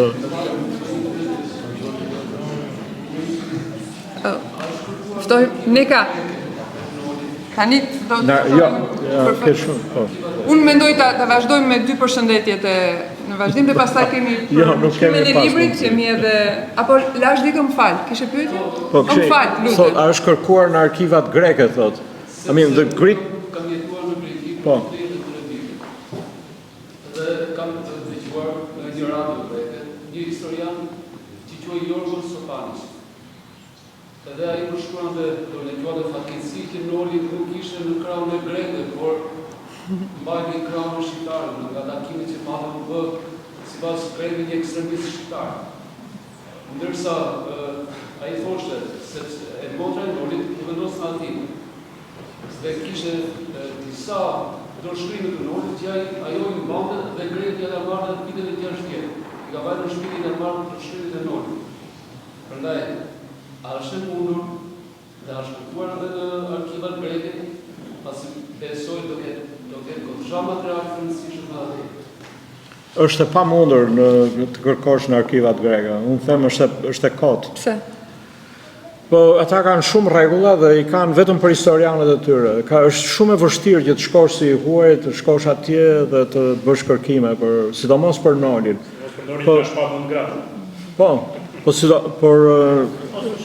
Dhe problemi është se atyre nuk i pëlqente Noli, po edhe sikur t'i pëlqente unë mendoj se është e pamundur të kërkosh në arkivat greke dhe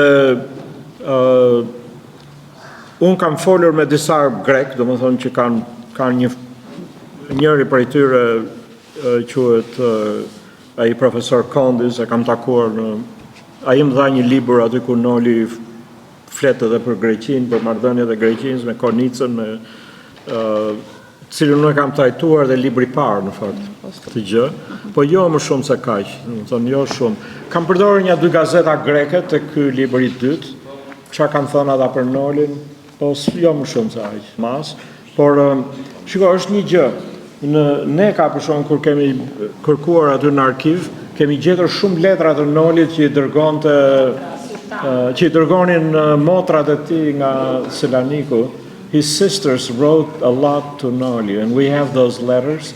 but I don't speak Greek. I cannot understand Greek, and it's difficult. But with the artificial intelligence, we're going to be able to, decipher those letters, and we'll do something about it. But ka shumë letra, te nega ka letra të motrave që shkruanin. Ndoshta nuk ka ndonjë interes të madh se çfarë mund t'i shkruajnë. Rëndësi ka çfarë i shkruante Noli motrave, po ne nuk i kemi ato. Tani, Ilir, është momenti që do të ftojmë, kam kënaqësinë të ftoj zonjën Neka Doko nga Biblioteka dhe Arkivi Panolit të na japë prezantimin e saj. 5 vjet të shkuara, 4 deri 5 vjet të shkuara, 5 years ago, we did with Professor Pano, Professor Gregory Pano, all the research Albanian Center of East Europe Studies. We did a big event here about Noli and Skanderbeg at St. George. Edhe ishte një event, 3 days event, with not only archival research and representatives from the society, but also we did in Boston. They were in Boston with the symposium. You remember Greg, right? And then we did at the library and archive, and we came here, we did also a big day about both Noli and Skanderbeg history and special relationship. And Ilir already mentioned that Noli had Skanderbeg figure his own main light and vision for our life, and his own journey. The light of Skanderbeg was in his book, in his research work. He was also in all his actions, and all, even political. And in the book you can tell he was referring to Skanderbeg as the main inspiration of Noli's journey and activity. Tani këtu, si që shikoni, në këtë prezantim të shkurtër po kaloj në një plan që lidhet pikërisht me vitet 20-24 të apjes së dosjes në bibliotekën ose arkivën noliane, të bazuar mbi atë material që ne kishim, por dhe të një shkëndije që unë pata në bashkëpunim me Rafaela Priftin dhe Ilirin, që të apnin së bashku një cikël për Nolin në Gjenevë. Në planin historik, në planin kulturor, në planin diplomatik. Dhe e filluam të dielli me Ellen, kujtohet si tani, bëm një intervistë të dyja, e bëm në anglisht, dhe pati një debat jashtëzakonshëm. So we did with Rafaela Prifti we initiated the first collaboration. It was in the, I can say, psychological, historical, and diplomatic aspects of Noli's activity in Geneva. And it was a discussion in Batra. They were representative from, Zog's, I can say, group, and they were against everything that was presented in these articles. So we found ourselves empty, and we said, okay, we are open, we are going now to dig in and to find more, to find the real data in Geneva archive. And we talked with Ilir, and Ilir was about to, find his own material for the book. And with Ella, we continued being open, and then this is the first. Përshëndetje. Në këtë prezantim numerik do të pasqyrojmë disa pikë takime e u lidhje midis datave, fakteve nga momenti i hapjes së dosjes Gjenevës këtu në bibliotekën Vanoli, tek përmirësimi ose saktësimi i saj, tek ideja për të bërë një eveniment për të rivlerësuar dhe mirënjohur rolin diplomatik të Nolit në Gjenevë, tek rrugtimi për përgatitjen e vendit dhe kohës për një veprimtari të tillë dhe deri te realizimi I saj këtu ku jemi. Siç e shihni, kjo është dosja solide me kapak të kuq dhe me mbishkrimin fjalimet e Nolit në Gjenevë në vitin 21-24, të cilën ne kemi në bibliotekë, është konstatuar nga ana ime në vitin 2007-2008, kur unë fillova projekte digjitale, dhe në 2017 e vizitova me detaje. Kjo përbëhet nga 2 pjesë. Pjesa e parë është ajo e fjalimeve, e këmbimeve të Nolit nga 21-24, ku konstatova se kishte disa mangësi, dhe e dyta është ajo e fjalimit kryesor të Nolit në 10 shtator 1924, ku ne kemi më tepër detaje për të shtuar.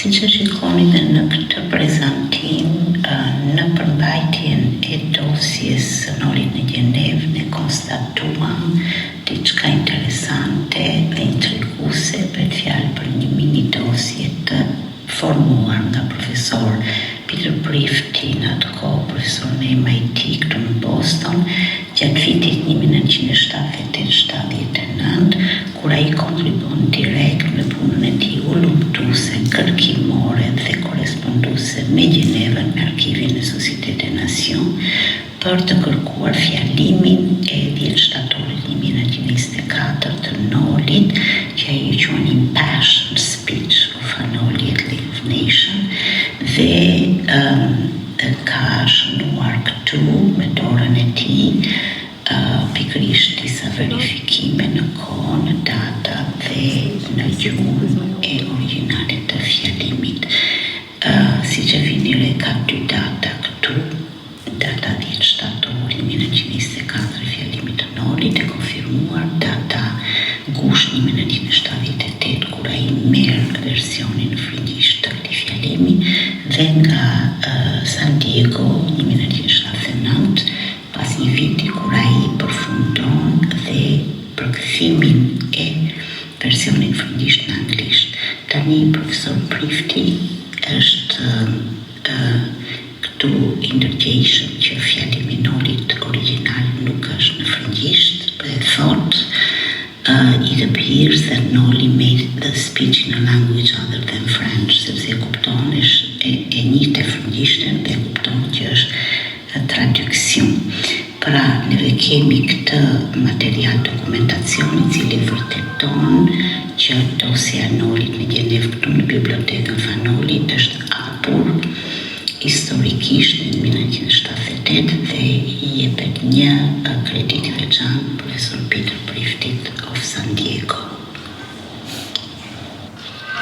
Kur e vizitova mirë dosjen me vëmendje në detaje në 2017 me një tepër për diçka me të, sidomos për ta plotësuar ose saktësuar përpara se të fillojmë ndonjë veprimtari, më kujtohet nisa komunikimi me email, komunikimin e parë me arkivën e Gjenevës, Société des Nations, me arkivistin kryesor në atë kohë Jacob Berson.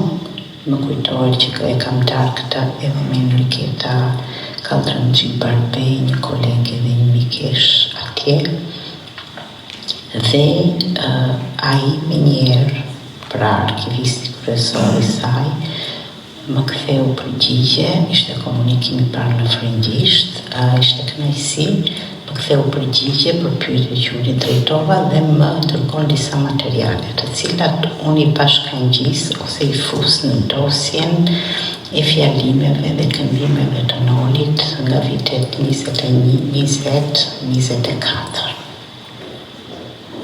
Në vazhdim të rrugtimit arkivor deri tek evenimenti ku jemi, gjëra ndodhen, piktakime të reja u formuan, Rafaela Prifty mbese profesor Peter Prifty, vjen në nëntor 2020 në bibliotekën Noliane, hapim dosjen dhe na lindi një ide për të krijuar një cikël artikuish në dielli për të përkujtuar mirënjohur edhe rivlerësuar rolin e Nolit në pranimin e Shqipërisë në lidhjen e kombeve që ishte 1 muaj përpara 100 vjetorit të tij. Artikulli solli një diskutim që ishte më tepër kontroversal, por ne na dha mundësinë që ta mbanim të hapur dosjen dhe të bënim mirë. Në një bisedë me atë Liolinin, në atë kohë të përgatitur për 50 vjetorin e formimit e themelimit nga ai të bibliotekës Fanoli, unë përgatisja një projekt digital. Fillova përsëri komunikimin me Jacques Persson në la Société des Nations në Gjenevë, në arkivën e Gjenevës, dhe i bëra disa pyetje për aty ku doli në diskutim. Komunikimi i kësaj radhe ishte në anglisht dhe ai më tha 2 gjëra, më dha materiale për aty ku unë kërkova dhe më rikujtoi që dosja digjitale e plotë e Nolit në Gjenevë do dali së shpejti në publik. Këtë gjë e verifikova edhe me Ilir Ikonomin, i cili ndërkohë në 2022-3 e kishte këtë dosje të plot për librin e tij që po punonte për Nolin, dhe kur erdhi në Boston dhe përsëri në bibliotekën Fanoli për të punuar akoma për librin e tij të ardhshëm, ne e hapëm këtë bisedë dhe ai më tha do të dërgoj dosjen e plot digjitale të Nolit në Gjenevë. Kështu që tani kemi të dyja, dhe anën fizike dhe anën numerike, digjitale, për të vazhduar në mënyrë solide rrugën tonë. Ajo që është interesante, pikërisht midis 3 viteve të çifte, 20, 22, 24, ne gjendemi me 2 përvjetore. 100 vjetorin e futjes së pranimit të Shqipërisë në Gjenevë, pra festimin që e nisëm në dielli, 22-shin plotësimin e dosjes fizike për dhe hapjen e asaj digjitale, dhe në 24-ën pikërisht duke menduar stacionin e fundit, përfundimin e misionit të Nolit në Gjenevë për ta festuar diku. Edhe në maj të 24-ës në një veprimtari këtu në Shëngjërgj për festivalin e filmit Fanoli, vjen ambasadori shqiptar në Amerikë dhe për një vizitë në bibliotekën Fanoli, i ceket pak plani i Gjenevës, megjithatë ne nuk ishim ndonjë ide të realizuar plotësisht për ta festuar edhe manifestuar këtu.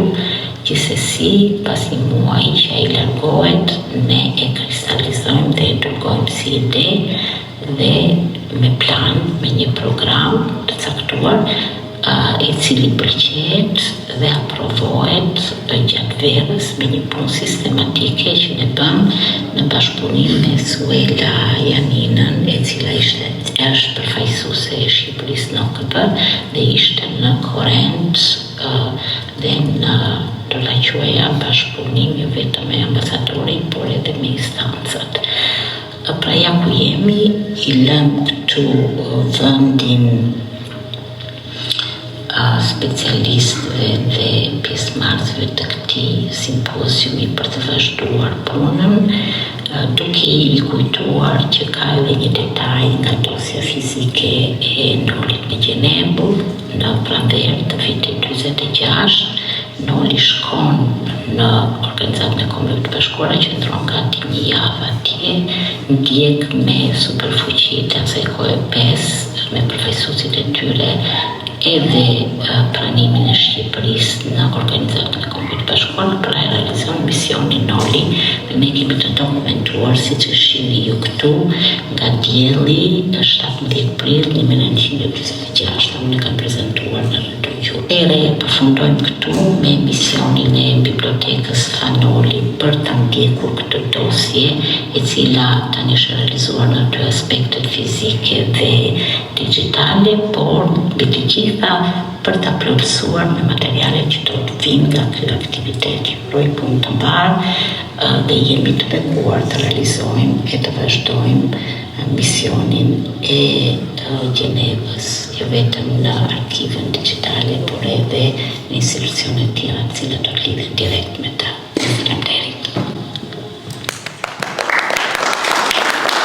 Për Bibliotekën Fanoli për dosjen tonë digjitale në vazhdim. So I'm very honored to have two collaborators, friends now, to continue our work for Digital Library Archive of Fanoli. That would be our mission for life. Thank you. Thank you. May I have your attention? I would like to invite now Mr. Bob Tochka from the Noli Cultural Center, who's going to talk to us with his concluding remarks, please. Concluding remarks. Concluding Yep. remarks. Thank you. Thank you. Judge. So I'm going to make this very quick. I want to thank the bishop for allowing us to host this in this historic hall. I want to thank Illyria Economy, especially I want to thank Rafaela, who's been a great moderator, professional, and it's been great to meet Illyria as well and to work with him on this event. So just a quick thing, and I want to thank Vatra for in Konate, Boston, for getting the books here. There's been a lot of work that went into this. I want to thank Dimitri as the head of the Sons of St. George, or the Cathedral, for all the work that he put into this event. I just want to say very quickly that there is, you saw the picture that Illyria spoke that's going to be on the cover of the book. This is the logo for the Fanoli Cultural Center, right? So I want to thank again the bishop for allowing us to organize the Fanoli Cultural Center. It was organized last year in the state of Massachusetts, and its goal is to do what? Exactly this. And that's why we wanted to start with first, of course, Fanoli, the book about Fanoli. So it's to talk about cultural, preserving our history, okay, preserving Albanian American history, and that's the point of that. So we hope to have many other books, and now I'm glad that he's going to do a book about King Zorg, so he's coming back for that book.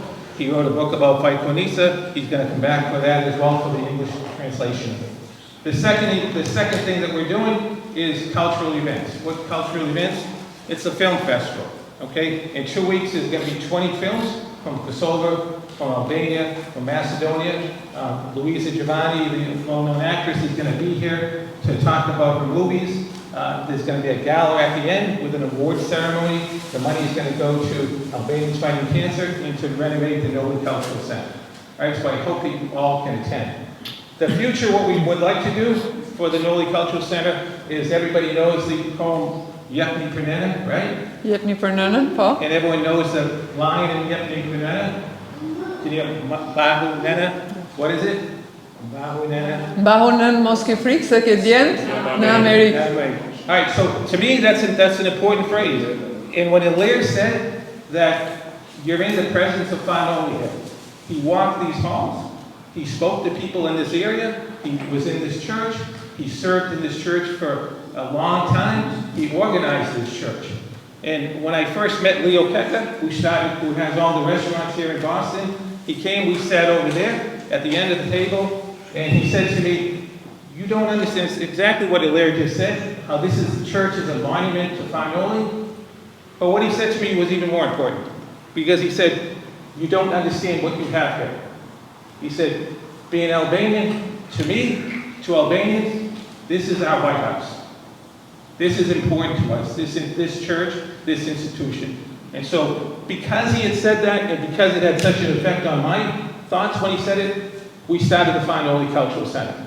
The Fanoli Cultural Center to help the library to work with the preservation of culture, and also to the future, the Bahunena, what does that mean?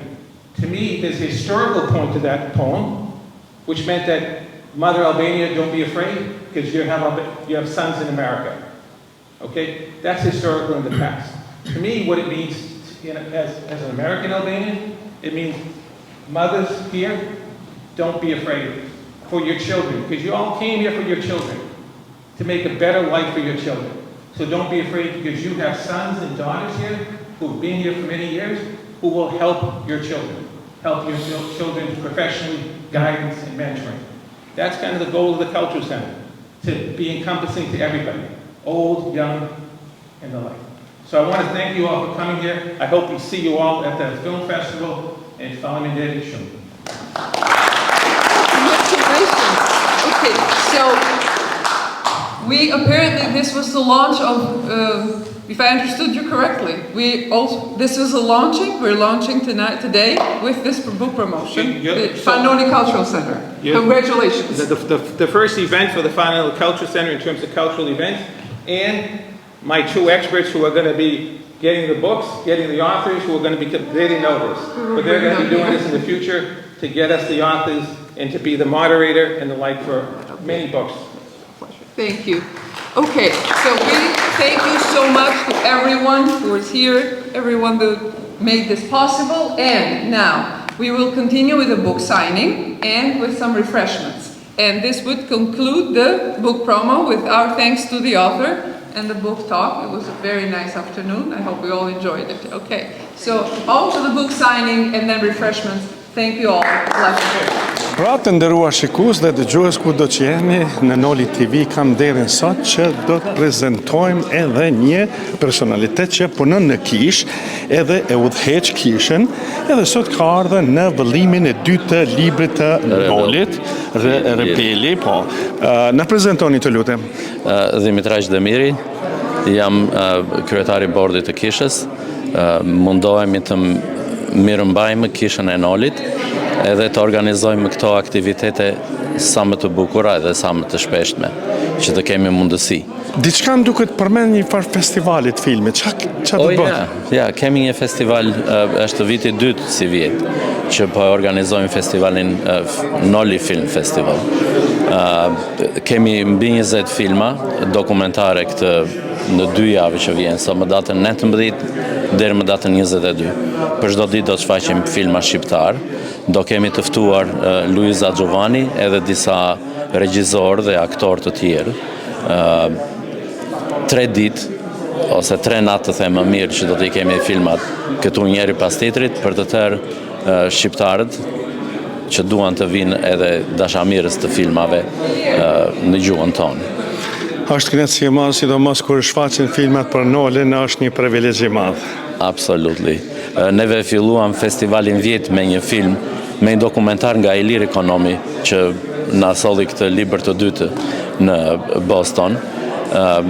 Ishte një dokumentar shumë i bukur, shpresojmë të kemi prap një tjetër, po sot kishim një dokumentar të ri për librin e Fanolit. So, kjo është një gjë e mirë, edhe shpresojmë të vazhdojmë këto gjëra. Atëherë, jam shumë i lumtur që jam pranë kishës së Nolit, ja po shihni edhe mikrofonin, është Noli, kështu që ju falenderojmë shumë për kohën e juaj. Asnjë problem, shumë faleminderit, ju ftojmë të gjithëve, dyert, siç e thash më përpara, janë të hapura. Kuq e zi është bileta. Faleminderit. Ja pra, po flasim pashtë edhe me njeriun e paleshëm me kryetarin e Vatrës të Bostonit, si po mirëpritet ky promovim i librit, ku është vëllimin e dytë të librit Ilir Ekonomit, si po mirëpritet edhe si po ka lanisa, dhe me të vërtet për veti u kënaqa, edhe njerëz që ishin këtu, me të vërtet ishte një bisedë shumë e rrjedhshme nga Ilir Ekonomi. Kështu që pikspoj faleminderit ty për mbështetjen edhe për ardhen, se pa mediat njerëzit nuk mund të disin ç'punën që bëhet këtu. Gjithsesi të flasësh për Ilir Ekonomi dhe punën që e ka bën, sakrificën, kohën, dashurinë që ka për kombin, edhe ajo e shpreh përmes librave që i bën për figurat e rralla, një ndër to është edhe Fanoli. Ne jemi duke i shkelur nëpër shkollët, nëpër dhomat, nëpër amfiteatrit ku vetë Noli ka shërbyer si klerik, si bishop, si njeri, si shqiptar, si atë dashës, edhe vetë ne të flasim për atë në vendin ku vetë e ka shërbyer dhe ka dhënë aq shumë për çështjen e kombit shqiptar, me vërtet është diçka që unë për vetën time nuk kam fjalë, me thonë se nuk të mund me shpreh, por ne atë që mund të bëjmë është të mos harrojmë të flasim dhe të tregojmë brezave tash domosdoshmë për punën që ka bërë përpara dhe për amanetet që janë lënë dhe punën që ne duhet ta vazhdojmë të bëjmë. Sa lodhësi të madhe ndjen në veten në këtë angazhim që e bën, se ti nuk ndalesh kohë. Mendoj që gjithçka do kohë mund e sidomos këtu edhe financa, sa që nuk bëhen pa gjithë ato, mirë po kemi mbështetje të madhe, njerëz nga ti, nga gjithë tjerë që janë rreth në aspektin medial, në aspektin edhe mbështetës fizik, financiare, gjëra tjera, duke na ndihmuar që ne me vazhdo punën tonë, por do shumë kohë, do largim prej familjes, prej gjërave personale, prej punës që i pagun billat tonë këtu, domthon por në fundi kur e shef se si del dhe suksesi i saj, atëherë domthon ti ndihesh mirë që për punën që e ke bën dhe me vërtet të bën me undi i përmbushur ose i stërmbushur me atë që kemi arritur me bën dhe mesazhin që po e dërgojmë. Bashkëpunimet me shoqatave, edhe që kishim këtu disa shoqata sot të pranishme përveç shkrimtarëve dhe gjërave të tjera, njerëzve të tjerë që ishin këtu të pranishëm sot, kishim shoqata ndryshme që tregojnë bashkëpunimin, interesimin në njëjtën kohë, domthon që gjithë dëshirojnë dhe kanë një qëllim të caktuar që është çështja shqiptare.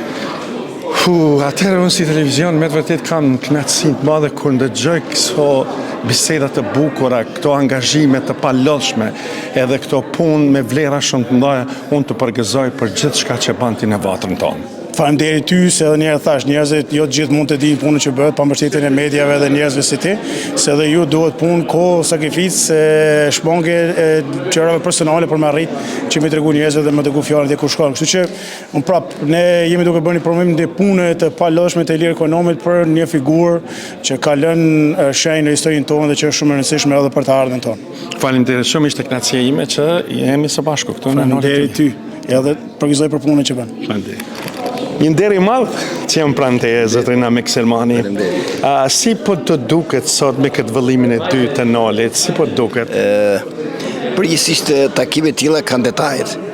Më lejo që për shumë pak sekonda të kujtoj një detaj që para rreth 15 vitesh unë kam qenë i ftuar në gazetën Diellin, atëherë jetonte miku im i dikurshëm Dalib Greca. Dhe kam një kujtime më të bukur dhe qenë ato ditë duket sikur isha bërë pak më shumë norlian.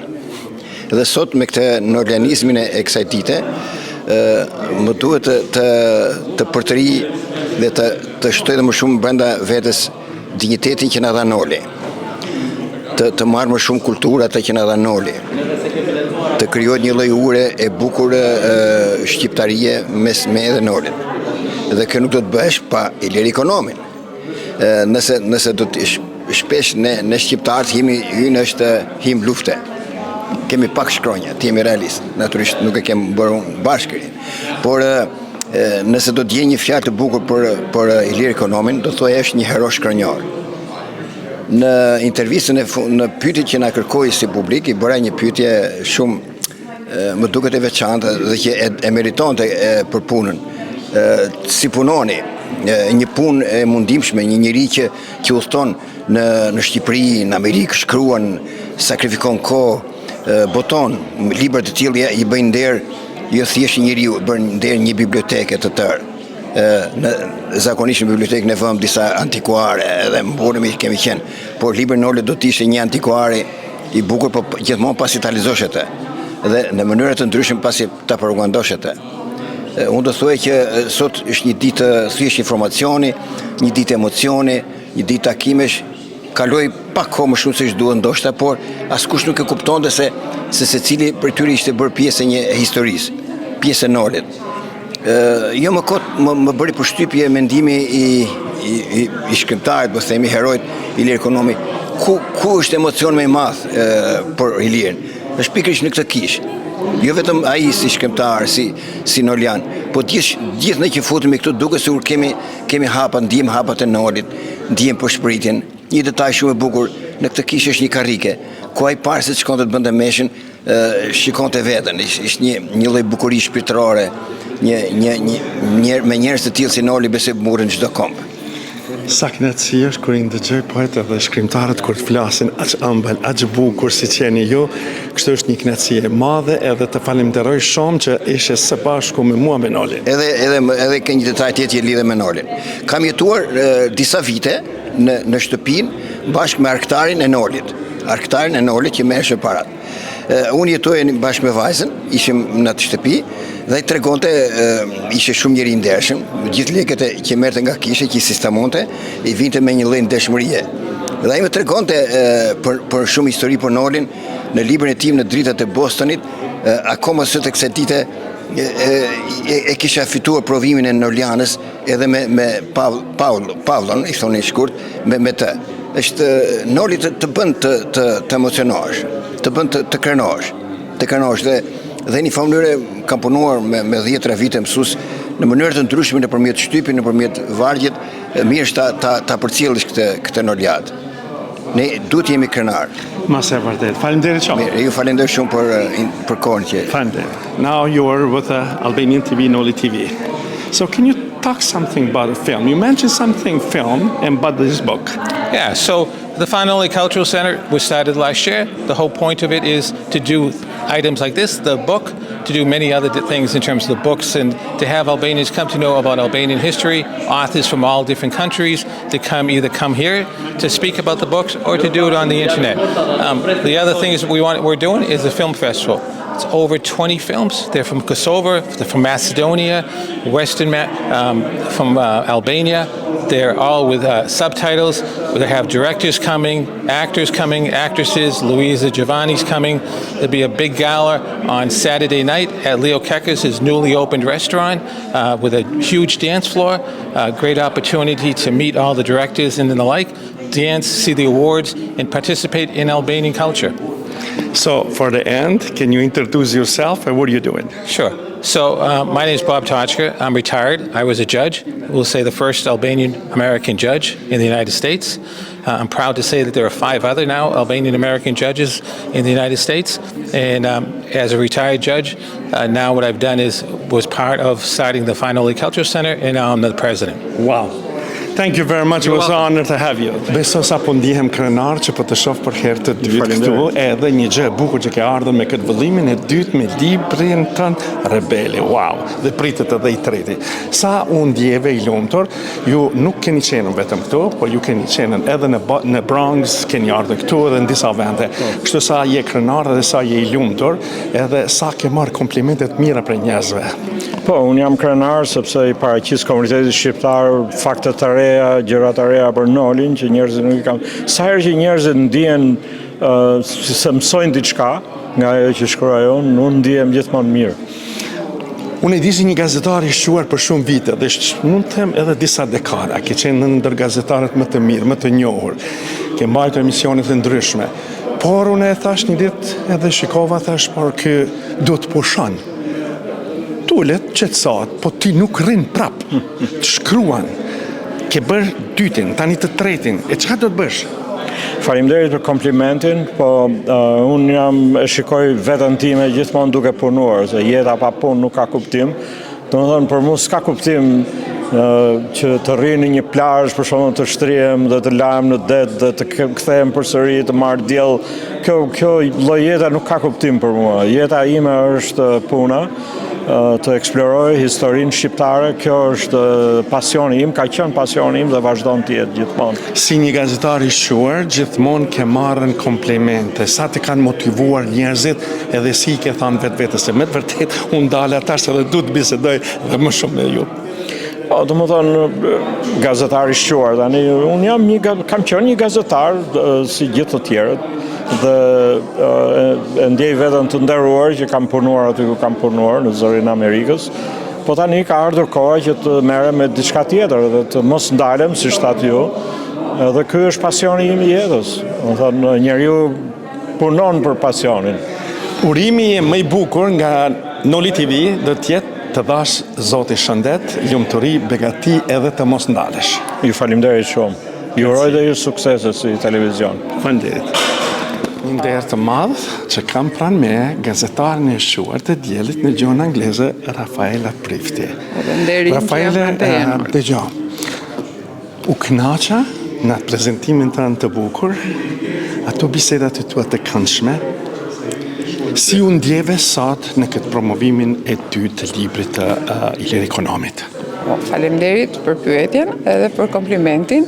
Do të them pak mbrapa, sepse promovimi i parë i librit, prandaj më pëlqeu që the i dyti, është bërë në New York, në Kërshëndellat, kanë qenë krishtlindjet e vitit të kaluar, edhe sot u bë si të thuash lidhja, sepse këtu ishte promovimi i parë në Kishën e Shëngjirgjit, promovimi i parë i monografisë së Nolit. Javën e kaluar e patëm promovimin tek Vatra në New York, por këtu ishte e para dhe se që tha autori, ai kishte emocione që kishte ardhur në këtë ndërtesë, një lloj, siç e quajti ai, një monument i institucion për neve dhe një vend ku këtu ka ecur, domethënë në këtë sallë ka ecur Fanoli. Për mua, si moderatore, dhe faleminderit edhe një, kisha dëshirën të dija më shumë, se libri ky vëllimi Rebeli, ka vitet 1920-1924 dhe që është një periudhë shumë e ngarkuar në histori dhe në historinë shqiptare dhe me shumë pikpyetje, dhe më që nga njoftja pranimi në lidhjen e kombeve, pastaj njoftja nga ekufive të Shqipërisë që kishte mbetur çështja e hapur, pastaj në dy, siç shkruan autori, në 2 vjet, 1920-1922, në Shqipëri u ndruan 6 qeveri. Aq periudhë e trazuar ka qenë. Më ka pëlqyer aty se ka pasur pjesë ku flitet për, meqense çështja e kufirit, pjesë për Kosovën. Si përpiqeshin që të kishin mundësinë ta rikthenin kufirin, po flasin për kufit e 1913-s. Dua të them, në shumë pika të caktuara, nëse do të jetë për Kosovën, për Çamërinë, do të pyesësh si periudhën e Zogut, marrëdhëniet e Nolit me Zogut, marrëdhëniet ndërkombëtare, cilat ishin interesat e Britanisë, interesat e Jugosllavisë që ndërmuan Zogun, Serbia pse luajti atë rol, dhe Greqia, është një lloj drame me shumë mini drama brenda librit vet. Kështu që unë isha shumë e kënaqur. Pastaj, desha të them dhe këtë, mund t'i bësh pyetjen vetes në fund të librit, nëse ke dëshirë, dhe unë ja bëra pyetjen, dhe cili nga këta personazhe që ishin bashkohës të Nolit do të kisha qenë unë, për shembull. A do të kisha qenë Sotir Peci, me të cilin ai punoi në Boston, pastaj shkuan shumë shqiptar në Shqipëri, shqiptar nga Amerika në Shqipëri, edhe një pjesë e ndihmonin Nolin, një pjesë e pengonin. Kështu që i thosha vetë, cili nga këta do të kisha qenë unë, po të kisha qenë bashkohës i Nolit. Këto janë mendimet e mia. Atëherë, unë do t'i përgëzoj 2 personalitete në punën e juaj të editimit të gazetës Dielli. Ty dhe Sokolet. Po, kolegun e nderuar dhe editorin ton. Me të vërtet, jeni një dinamik e madhe e shkrimeve, sidomos ju në gjuhën angleze e ai në gjuhën shqipe. Kështu që është kënaqësi e madhe që Vatra jon ka 2 njerëz të shuar që punojnë edhe kur nuk lodhen. Kështu që ju prift e mbara edhe është një kënaqësi e imja që jam pranë jush dhe jam me jush gjithmonë. Po, edhe unë të falenderoj që vjen në këto aktivitete dhe siç e tham, asnjëri nuk e arrin dot vetëm, të gjithë duhet jemi prezent. Ky mesazhi ishte që Bashkësia Shqiptare duhet jetë prezente dhe prezenca është e përbashkët, do të jemi në aktivitete, do të ndihmojmë njëri tjetrin dhe të jemi siç punon ti shumë, të punojmë gjithë shumë. Atëherë për Noli TV, me të vërtetë ke bërë një përmbyllje të bukur të këtij eventit, atëherë duhet të bësh një përmbyllje të bukur për Noli TV-n. Për Nolin TV, kjo është paraqitja ime e parë në Nolin TV dhe mezi pres të paraqitem dhe më shumë herë të tjera. Faleminderit.